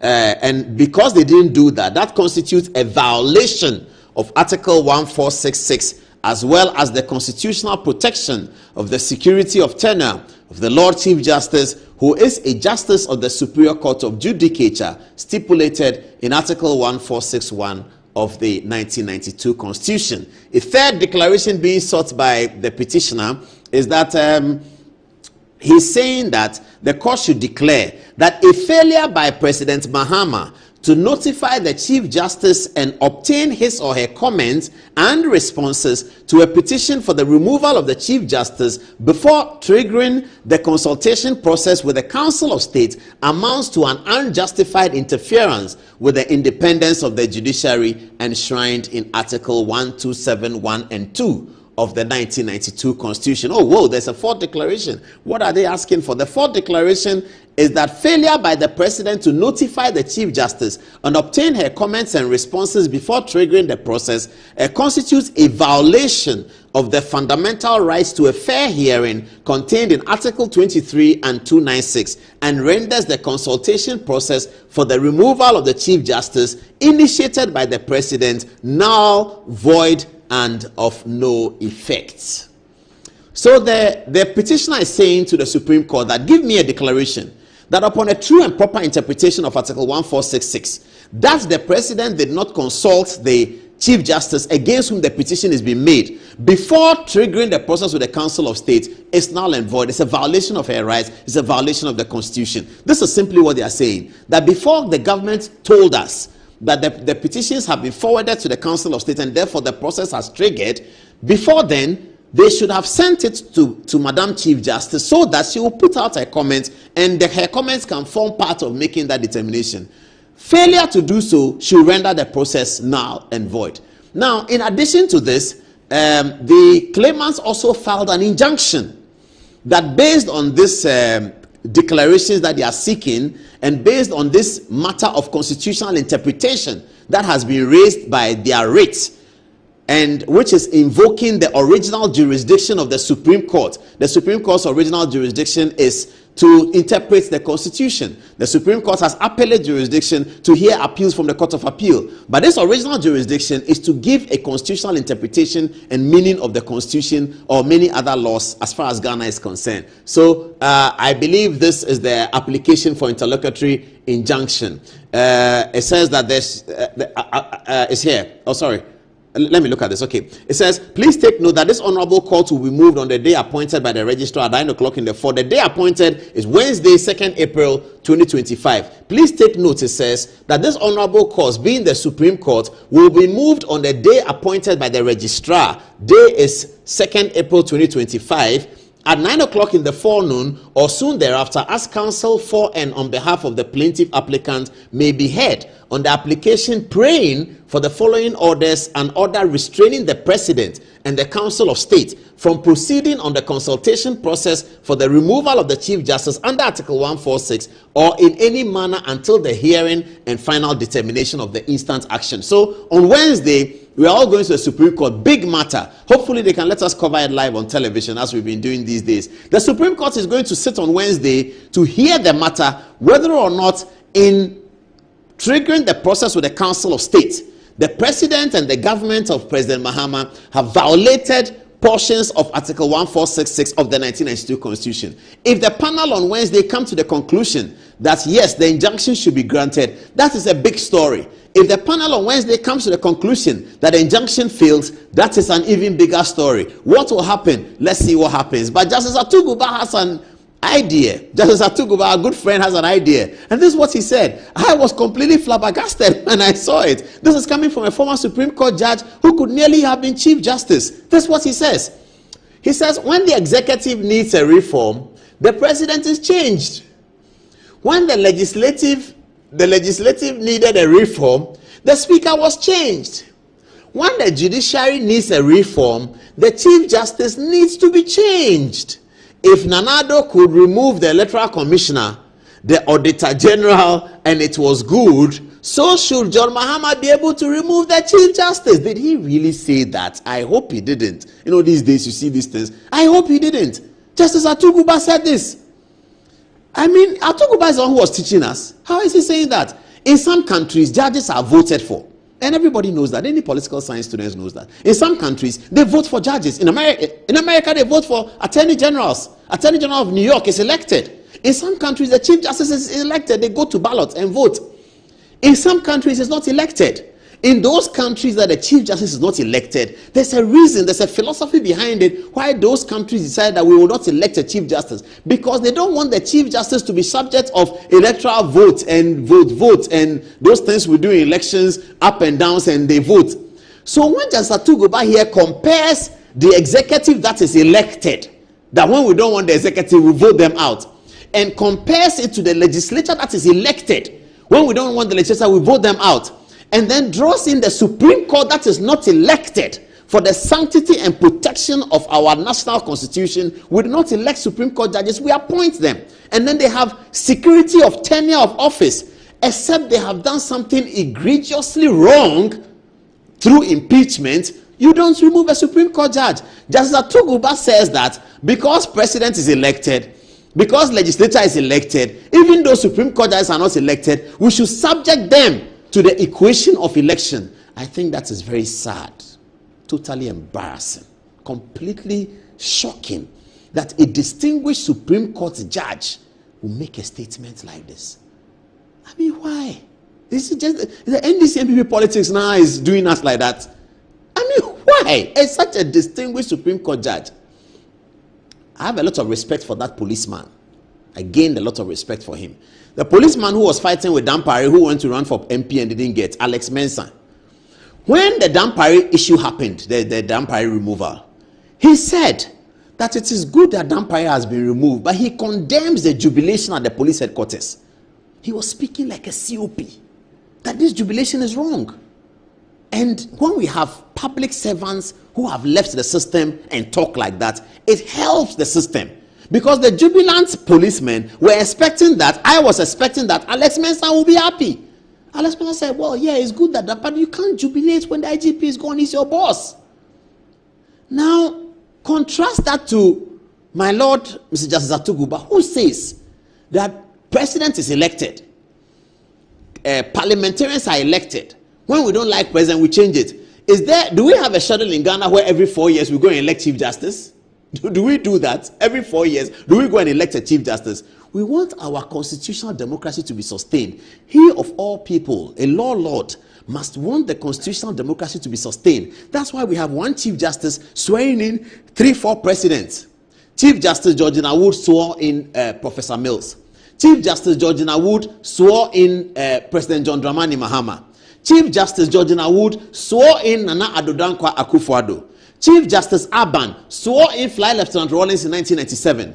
Chief Justice Aban swore in John Ajekum Kufuor, because the Chief Justices are not subject to elections, so that they have longevity and they have administrative authority. Justice Atuguba, who was the lead judge for the election petition 1, did such a distinguished career, now says that when the executive needs reform, the president is changed. The president is not changed when executive needs reform. The president is changed at the ballot box every 4 years. We can change president every 4 years. That's the constitution that we have written to ourselves. So it's not, we don't change because the executive needs reform.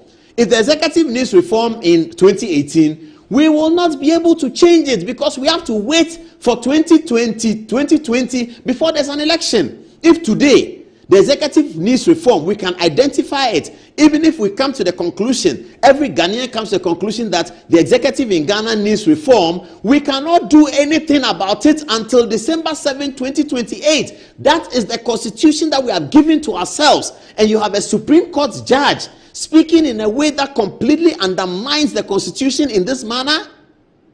Oh my goodness. Wow. My Lord, how are you? My Lord, good evening, my Lord. Your Lordship, with the greatest of respect, your Lordship, with the greatest of respect, this one, I beg you, my Lord, with the greatest of respect, this one, come again. I beg you, my Lord, come again. What? Okay, so show me something else quickly before we go and show the video of the interview we had with the lawyer for the guy who is being charged for murder of Ameswale. Is there anything else on this platform that we are yet to do? Felix Kwachio Fosu, what? Yes, good. This is another story, very quick one. What is worrying me is that the trend is a bit worrying, the trend. You see, because as somebody said, wrote in the text, President Mahama had told the NDC legal people in 2023 at home that if they come to power, some of them should want to be judges so that they can change the judicial reform. And then in a recent interview on City TV's, on Channel 1 TV's Bernard Avle's show, Felix Kwachio Fosu said something about the judiciary. Listen to it, and let's see whether we can establish a trend. Have a listen.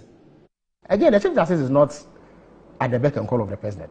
She's the head, I beg your pardon, of an independent institution. No, I'm talking about the view towards him. I'm not talking about whether she can be removed. We have our own views. I have my own views on that. And indeed, Bernard, I'm sure you followed me. I've also been very critical of the judiciary. I don't think that they were fair to the NDC. To be honest, and I don't think they've been fair to the NDC for 32 years. So even whilst you were in power in the previous... Yes, I mean, you recall the Rawlings era. The government of the day lost just about every case that went to court. You recall the famous case about June 4th and 31st December, the GBC case, and not the one that J.H. Mensah took to court in terms of whether ministers should be vetted again once they've been appointed ministers previously or not. We lost all those cases. Under the MPP, I would say, I'm a member of the executive, I'm a member of the Parliament, and I have not hidden my dissatisfaction about the way that the judiciary has performed in that country. Look, they were manifestly unfair. Again, the Chief Justice is not at the beck and call of the president. she's the head, I beg your pardon, of an independent institution. No, I'm talking about the view towards her. I'm not talking about whether she can be removed. I thought we have our own views. I have my own. Need I say more? I don't know. Felix Kwasi Ofosu says that the Supreme Court decision in J.H. Mensah and Attorney General was wrong. I mean, this decision that has been celebrated everywhere has become a backbone of our constitution. The decision in 31st December, which has been celebrated across the world by socialists and Democrats, Republicans, everywhere, that decision showed that the Ghanaian democracy had been born. Felix Kwasi Ofosu says that those decisions were wrong and that they were against NDC. Is there a trend? Is there a trend? Is there something somebody wants to do to remove a Chief Justice, to show muscle? And they have support from former Supreme Court judges, and they are getting this support, and they are moving on. Just for information, on the Judicial Council, the president has seats on the Judicial Council. One of the people President Mahama nominated to go on the Judicial Council was Kofi Totobi Kwache. The Honorable Kofi Totobi Kwache is a security and intelligence man. He's one of the nominees of President Mahama for the Judicial Council. Think about it. Food for thought. Okay, I'll leave it here. Let's go to a text message. And then we have this video for you about the one we promised you. The lawyer for quarantine who is now being charged with the murder of Ahmed Swale. She had a lot to tell us. I'll show you the video in a minute. So let's get to a text message. Final round of it before we show the video. What are people saying? All right, thank you, Paul. So coming from Ron Max B says, the removal of the Chief Justice is not a very good agenda. Ransford says the law only mandates the president to do one thing, to set up a committee. And in setting up this committee, he shall do this in consultation with the Council of State. And lastly, coming from O'Neill, Francis says, this whole petition to remove the CJ is bogus and a predetermined intention long prepared by the NDC. What they have forgotten is when they present a bad case, they will always lose their cases. They just want to appoint an attorney general who will aid them and establish their wicked regional tribunal courts. What do you have for us? Joker says, Atuguba is a disappointment. His analogies of late exposes that he has regulated his legal prowess and now wears his political spectacle. Much more is expected from a man of his caliber. He is an apology to the judicial system. Lastly, from Elvas, he says, Justice Atuguba is an NDC man who sees everything wrong with the NPP. He hates that Nanado appointed the Chief Justice. He lied about the outcome of the 2012 elections to favor Mahama. Very corrupt Supreme Court judge. Right, Annette. Well, yeah, February by interpretation of the Honorable in his pursuance with the Constitution, the Chief Justice is a Supreme Court judge, so her removal must first start from her before the President can consult the Council of State before the determination of prima facie case and referral to an established committee by the President. Now back to you, Paul. All right, thank you very much for your text messages. Let's get into the... oh, am I on? Okay, sorry. Yes, we're good. All right. A few days ago, we recorded an interview. We showed you portions of it on Monday. It's a big story going around. So many things have happened this week. Dubois, Chief Justice petition. So we are losing sight of that story. But it's another very big story. Ahmed Swale was killed, unfortunately, by an assailant or some murderer. One guy was arrested, and there's been a lot of talk about it. But right now, the police have arrested another person. We spoke to the person's lawyer, and she gave us a lot of information about the relationship between her client, Ahmed Swale, and Anas Arimea Anas. Have a listen. It's a very sensitive interview because we are talking about a murder situation. It's very sensitive. We're talking about Ahmed Swale. Good evening, Imajin. Thank you very much for your time. Good evening, Paul. So when was Mr. Daniel Cranton, Amachi Akwesi Cranton, all the names, when was he arrested by the police? On the 15th of March, Saturday, in the afternoon. I think he was braiding his hair in Amasaman, where he resides. And that's where he was arrested? Exactly. So he's not on bail yet? No, he's still being held on very strange and bogus charges. Bogus is your opinion? Exactly, because he's been accused of releasing pictures. So what have they told him when they arrested? What have they told him? What are they concerned about? What they are trying to say is that he released pictures, for which reason Ahmed Swale was killed. he released pictures. Yes. Pictures that were in his custody. Sold pictures. He sold. That's allegation. To Kennedy Japan. He sold pictures to Kennedy Japan. Yes, and he published it, which then caused Ahmed Swale's death. That they exposed who Swale was. Exactly. And that is the charge that are given. Exactly. The charge that they have preferred against him. Exactly. All right. So. Which to me, I think is strange. We'll get to that in a minute, but he's not on bail yet. No, he's not on bail. The legal team were also concerned about something Multimedia did. What was it about? We were in the interrogation room, I think around 2:28, which is, we came out around 3:28, 3:30, thereabouts. When we came out, there was an article released an hour before we had come out.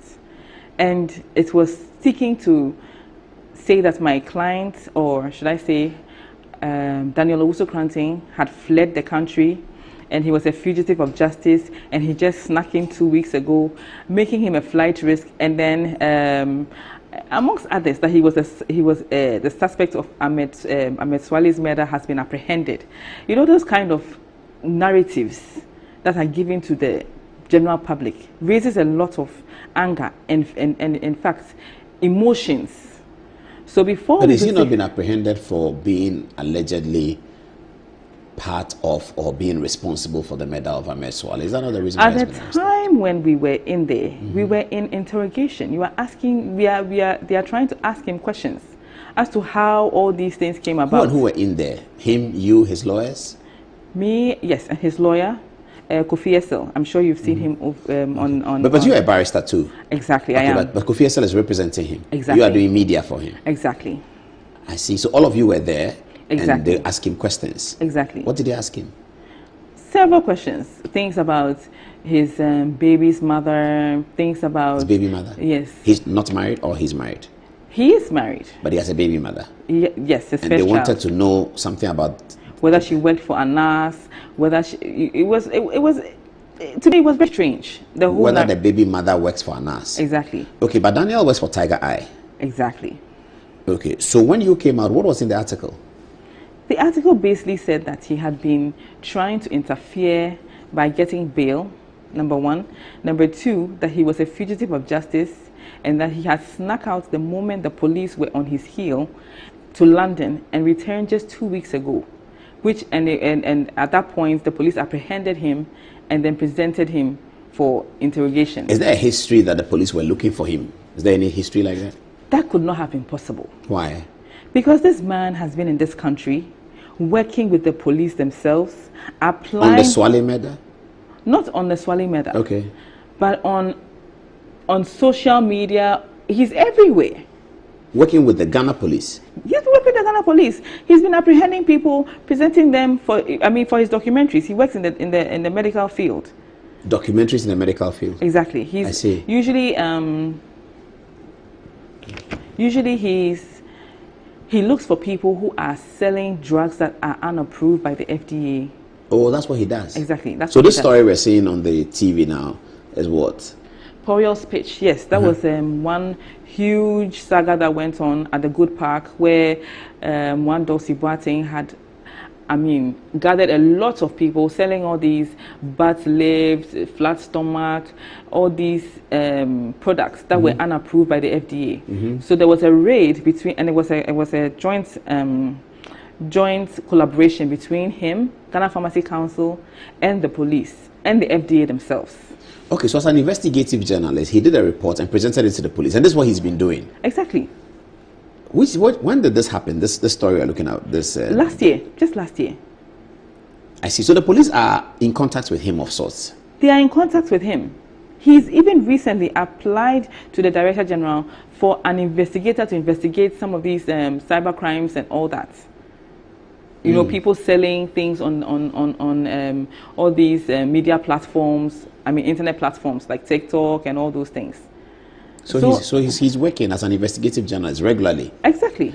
So this incident you talk about, the one you said he went to apprehend people, was somebody arrested? This selling the medicine? Oh yes, a lot of them. Including the main act, the Miss Boateng lady? The Dulcie was, I think she was apprehended and then she kind of escaped from the bus. So she was not presented to the police. But a lot of others, one like the Mitch brothers, they were there. So he's everywhere. Wow. He's everywhere. He has police escorts. He got So, police. but the multimedia article said that he's run away. Yes, they said he fled the country the moment that the police were on his heels, which is when Ahmed died. And he Ahmed just died how snuck many years in- ago? That's about 6 years ago. And he just Also, the article alleged that he's been out of the country for at least 5 years. exactly. But he had been in Ghana. He had been in Ghana. He was But was only- he traveling was he traveling outside the country? just last year he traveled 3 times In the same year? in the same year. I see. Even as of Monday, I checked. What umbrella does he work under? Tiger Eye? These No. investigations we're talking about is Tiger Eye? ISPY GH247. What's that? I spy GH247. That's where he worked. That's I Spy. I spy.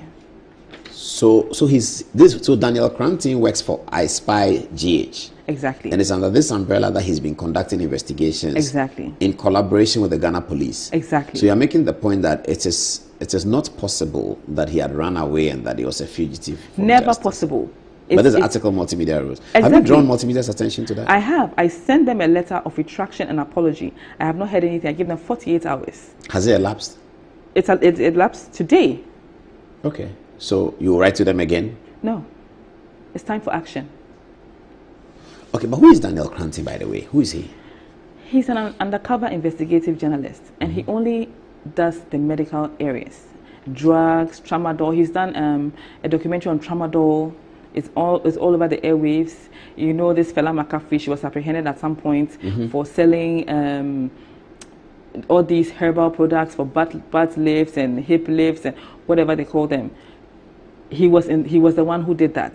He's done so many things. So what was on the TV now? Fela McCaffrey. Not for sale of unregistered. Exactly. Yeah. Okay.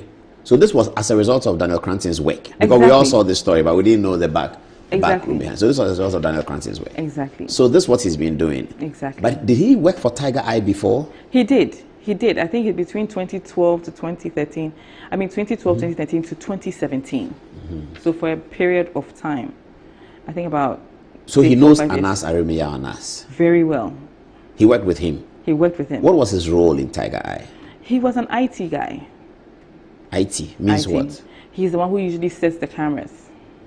The hidden cameras Exactly. in all those places. So he traveled outside with Anas. Oh yes, he traveled outside with Anas. He was with Anas. They were very good friends.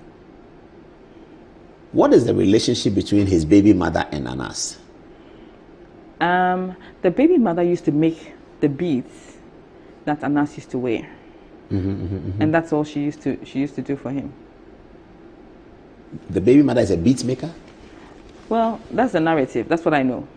Okay, so she used to do that. So she was sort of part of the exercise of some sort? No, she was just somebody who did a costume. She's not part of the exercise.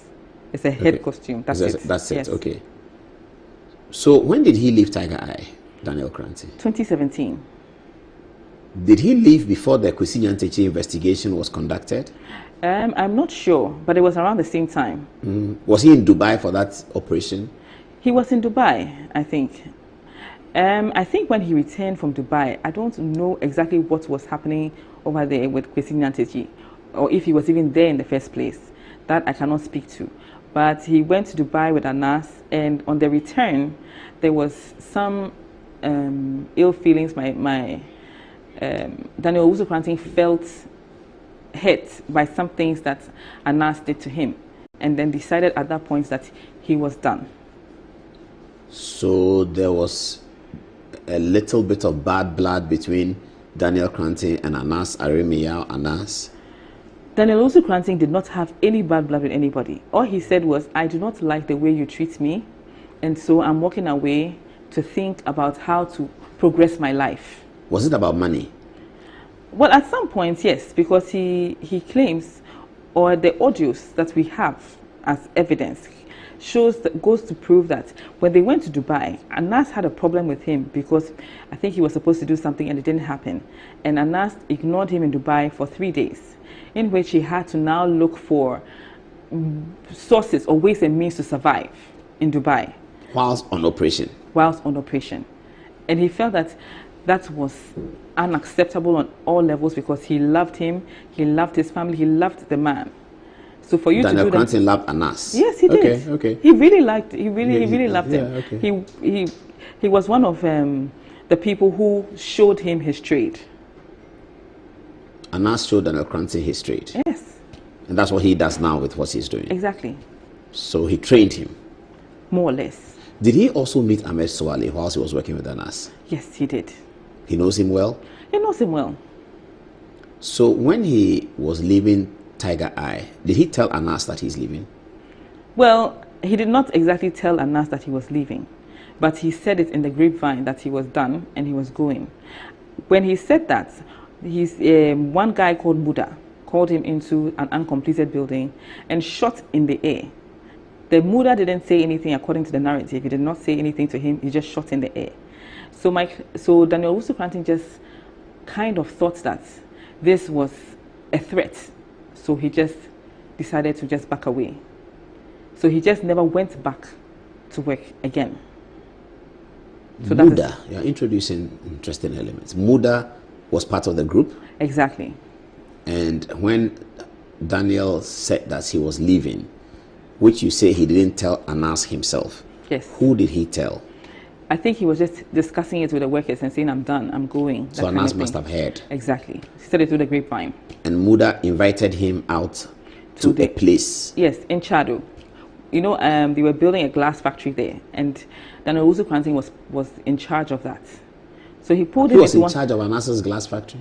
Yes, building. That's a huge one. I've seen it. It's in Chado. It's huge. He was the one in charge of that. Inside the construction? Yes. He was like the foreman, making sure that everything was done properly. Things. Oh, then Anas trusted him. Exactly.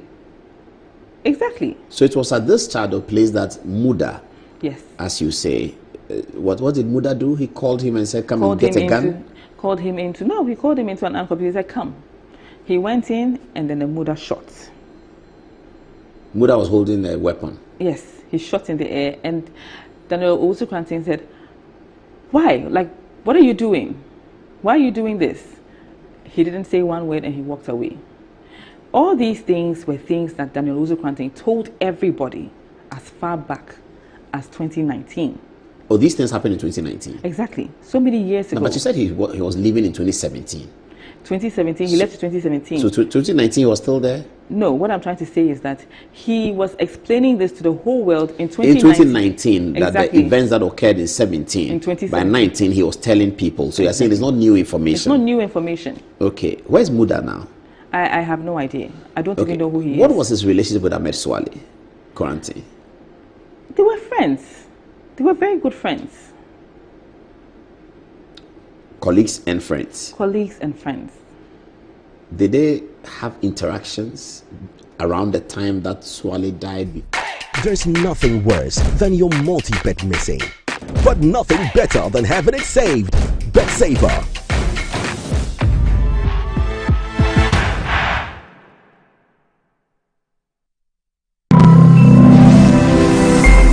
Metro TV, insightful and inspiring moments.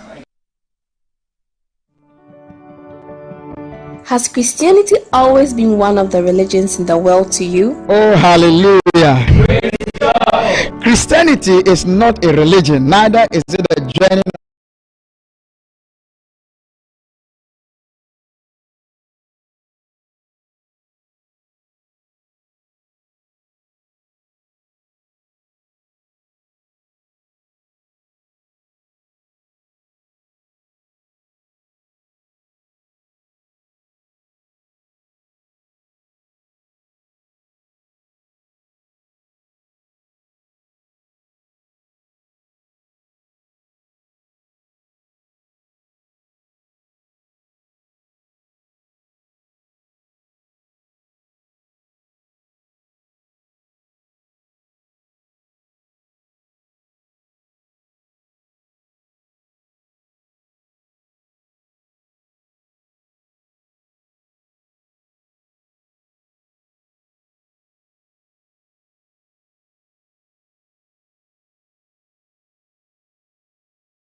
one other man that had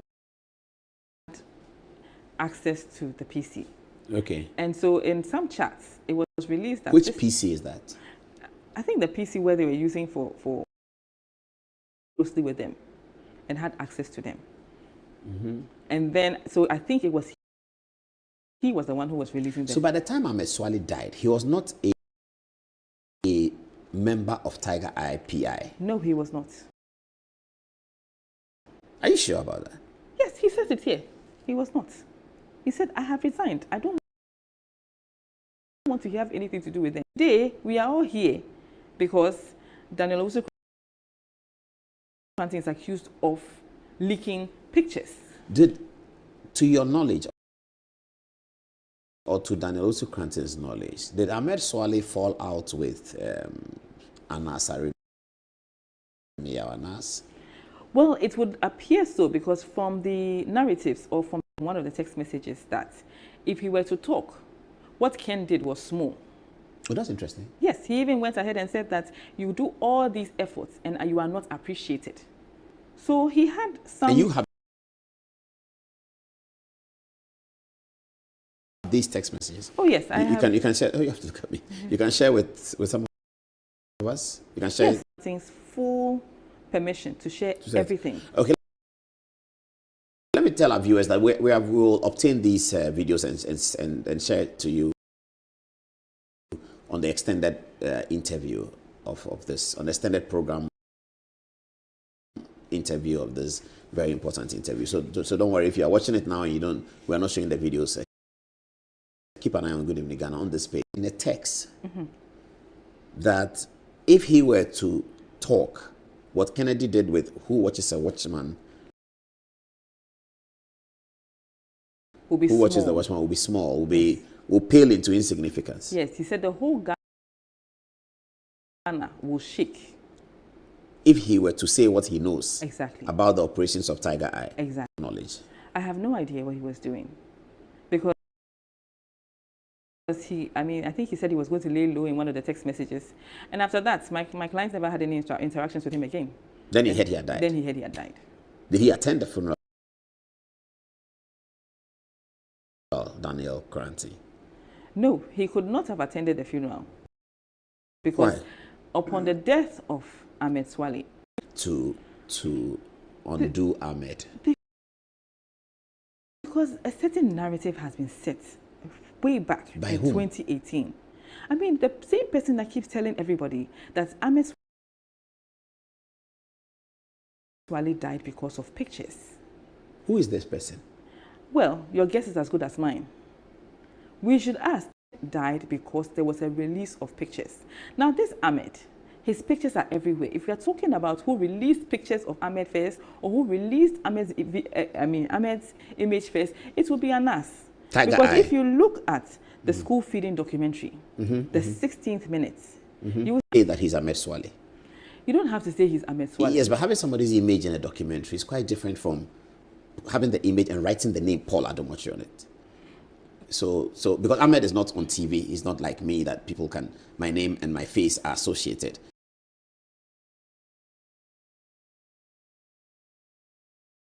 For many years. Ahmed's face may be known, but they didn't say in the documentary that this is Ahmed Swale. My position is that Ahmed was not an undercover investigative journalist. Whoever he was interacting with during those documentaries. Yes. He even came to their house to invite them to Dubai. So yes, he doesn't cover his face. He shows up. So everybody knows who he is. Not everybody, but some people. I mean, those who... Certainly, Kusi Nyantichi knows him. Kusi Nyantichi's friend, Mohammed, knows him. Some people around the GFA also know him. Yes. He comes and he says, Ahmed is looking for you. So the narrative of an Ahmed photograph is baseless. Exactly. It is very baseless because photographs of a person who is not hidden. He even has a Facebook page with his photographs. He has published his photographs everywhere. And on the Facebook page, he's called Ahmed Swale? No, he's called Usong Diwala. Yes, but if I want...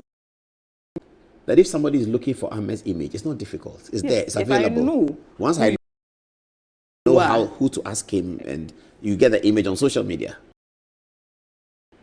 Perfect.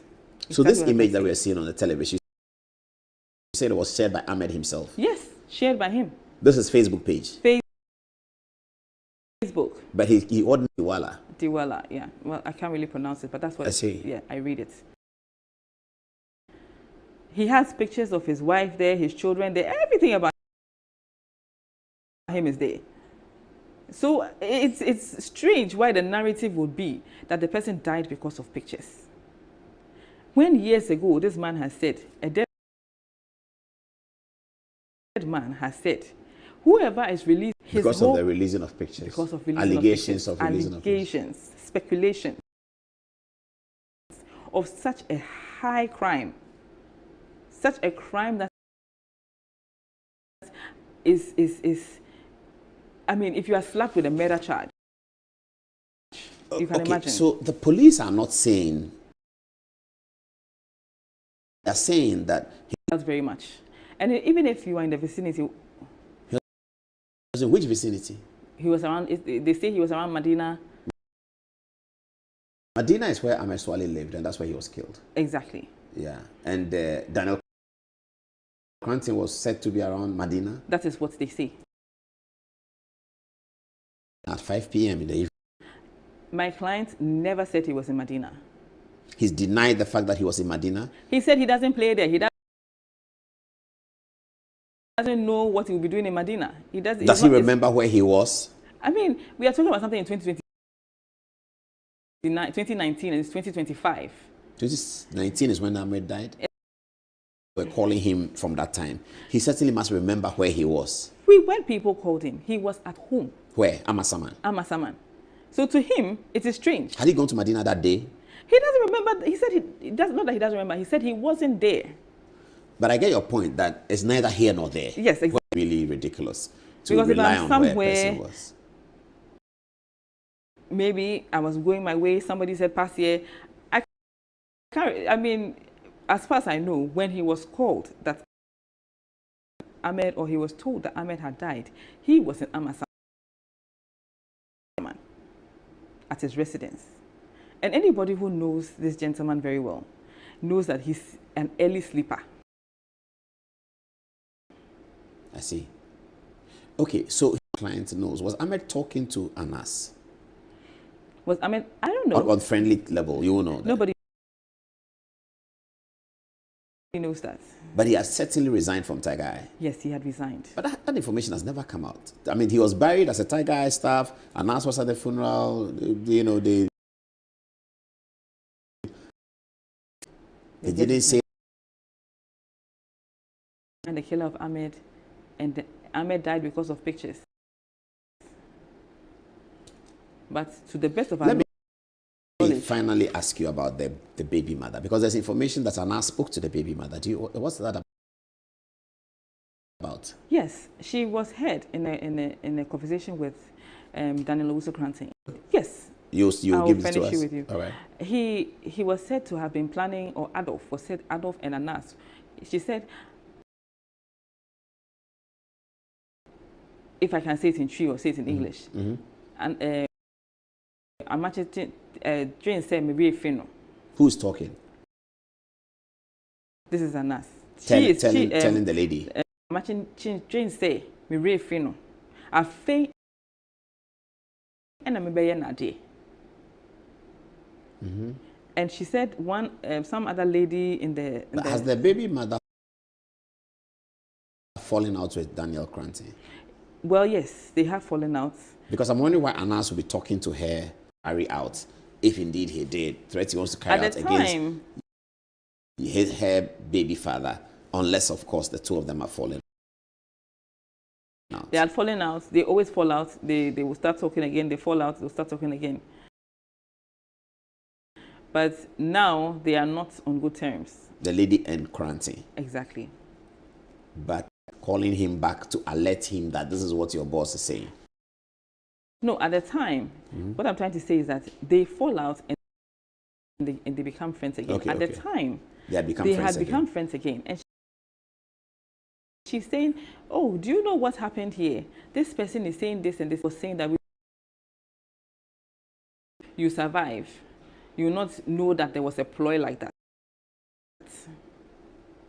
I don't get it. Somebody should beat who up? Beat the Adolf up. So we are Adolf. planning an armed robbery attack. On who? On Daniel Owusu-Kranting. And what's Adolf doing with it? And Adolf will be with him, Daniel Owusu-Kranting. Oh, she'll be hanging around with him. Yes. Yeah. So if they and beat Adolf, so that it will be like they were both victims of and the then crime. Daniel passed, so that it won't even look like it's orchestrated. Exactly. And Adolf was part of the plan. And Adolf, she is saying, she's heard saying that the plan for himself to be beaten. Yes. Really? Willing to be beaten. Why? Who was Adolf? Who could Adolf be doing this for? Adolf was still working with Anas at the time.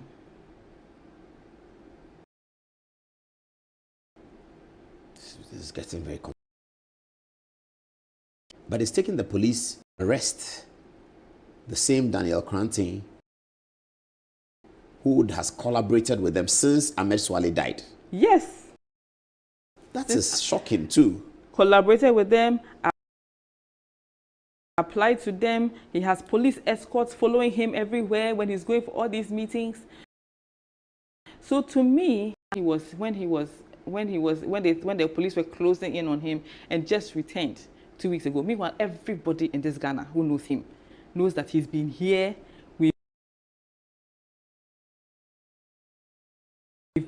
People are having dinner with him. He's looking after relatives. He's paying for people to be released from hospitals. He's doing a whole. Court date. I'm not sure about that because I have completely withdrawn from. Okay, but it's sometime soon. I think that the. Don't you have a bail application to file? I think it's first April. Yeah, we are going to file the bail application. Okay, so finally, what's your suspicion? I don't do suspicions. I'm just telling the facts as I have them. I speak to the facts. That if really somebody who knows someone, we are friends, to it. And if it's even worse, because when people are around that know that I know you, it will be so easy to pinpoint me. You are saying why it cannot be Daniel Kranting? It cannot. And especially somebody cannot be killed because of pictures. That the police gave to the Swale murder, it involved more than one person. Obviously. Because there were people in a vehicle who chased him. They tried to shoot at him, according to the police story, shoot at him. He was trying to maneuver away, hiding, running in his car, in his neighborhood where people knew him. And they were chasing him. So it's not one person. So we can, but he himself he's like, he doesn't even know how that thing even happened. Because even when I asked him, I had this guy that he said, oh, what he said to me was, he thinks that they were motorbikes. It could have been? Yes. Wow. And even that motorbikes was when we were in the interrogation room when he was a hated person amongst people that he used to love. Everybody was calling and threatening him. And he's going on live air, telling people, listen, my life is in danger. People are accusing me of what I don't know anything about. Did he report those threats? Is it forming part of your legal documents? Yeah. Threatened by people I used to work with for the murder of Ahmed Swale. Exactly. He's even seen... Did the Tesano police follow up to ask those people that he said were threatening him questions? The case docket was taken to police headquarters. Moved from Tesano to police headquarters? Exactly. And what happened? Nothing. Zero? Nothing till date. And if you go online, all those media reportage and things on his allegations have been cleaned. Oh, there were media have vanished from internet. Have vanished. If you go to Ghana Web, there was an article, but we had archived it. Now when you go, it's just the heading. So you have it? I have it. Will you share it with us? Oh, I will share it. What's the heading?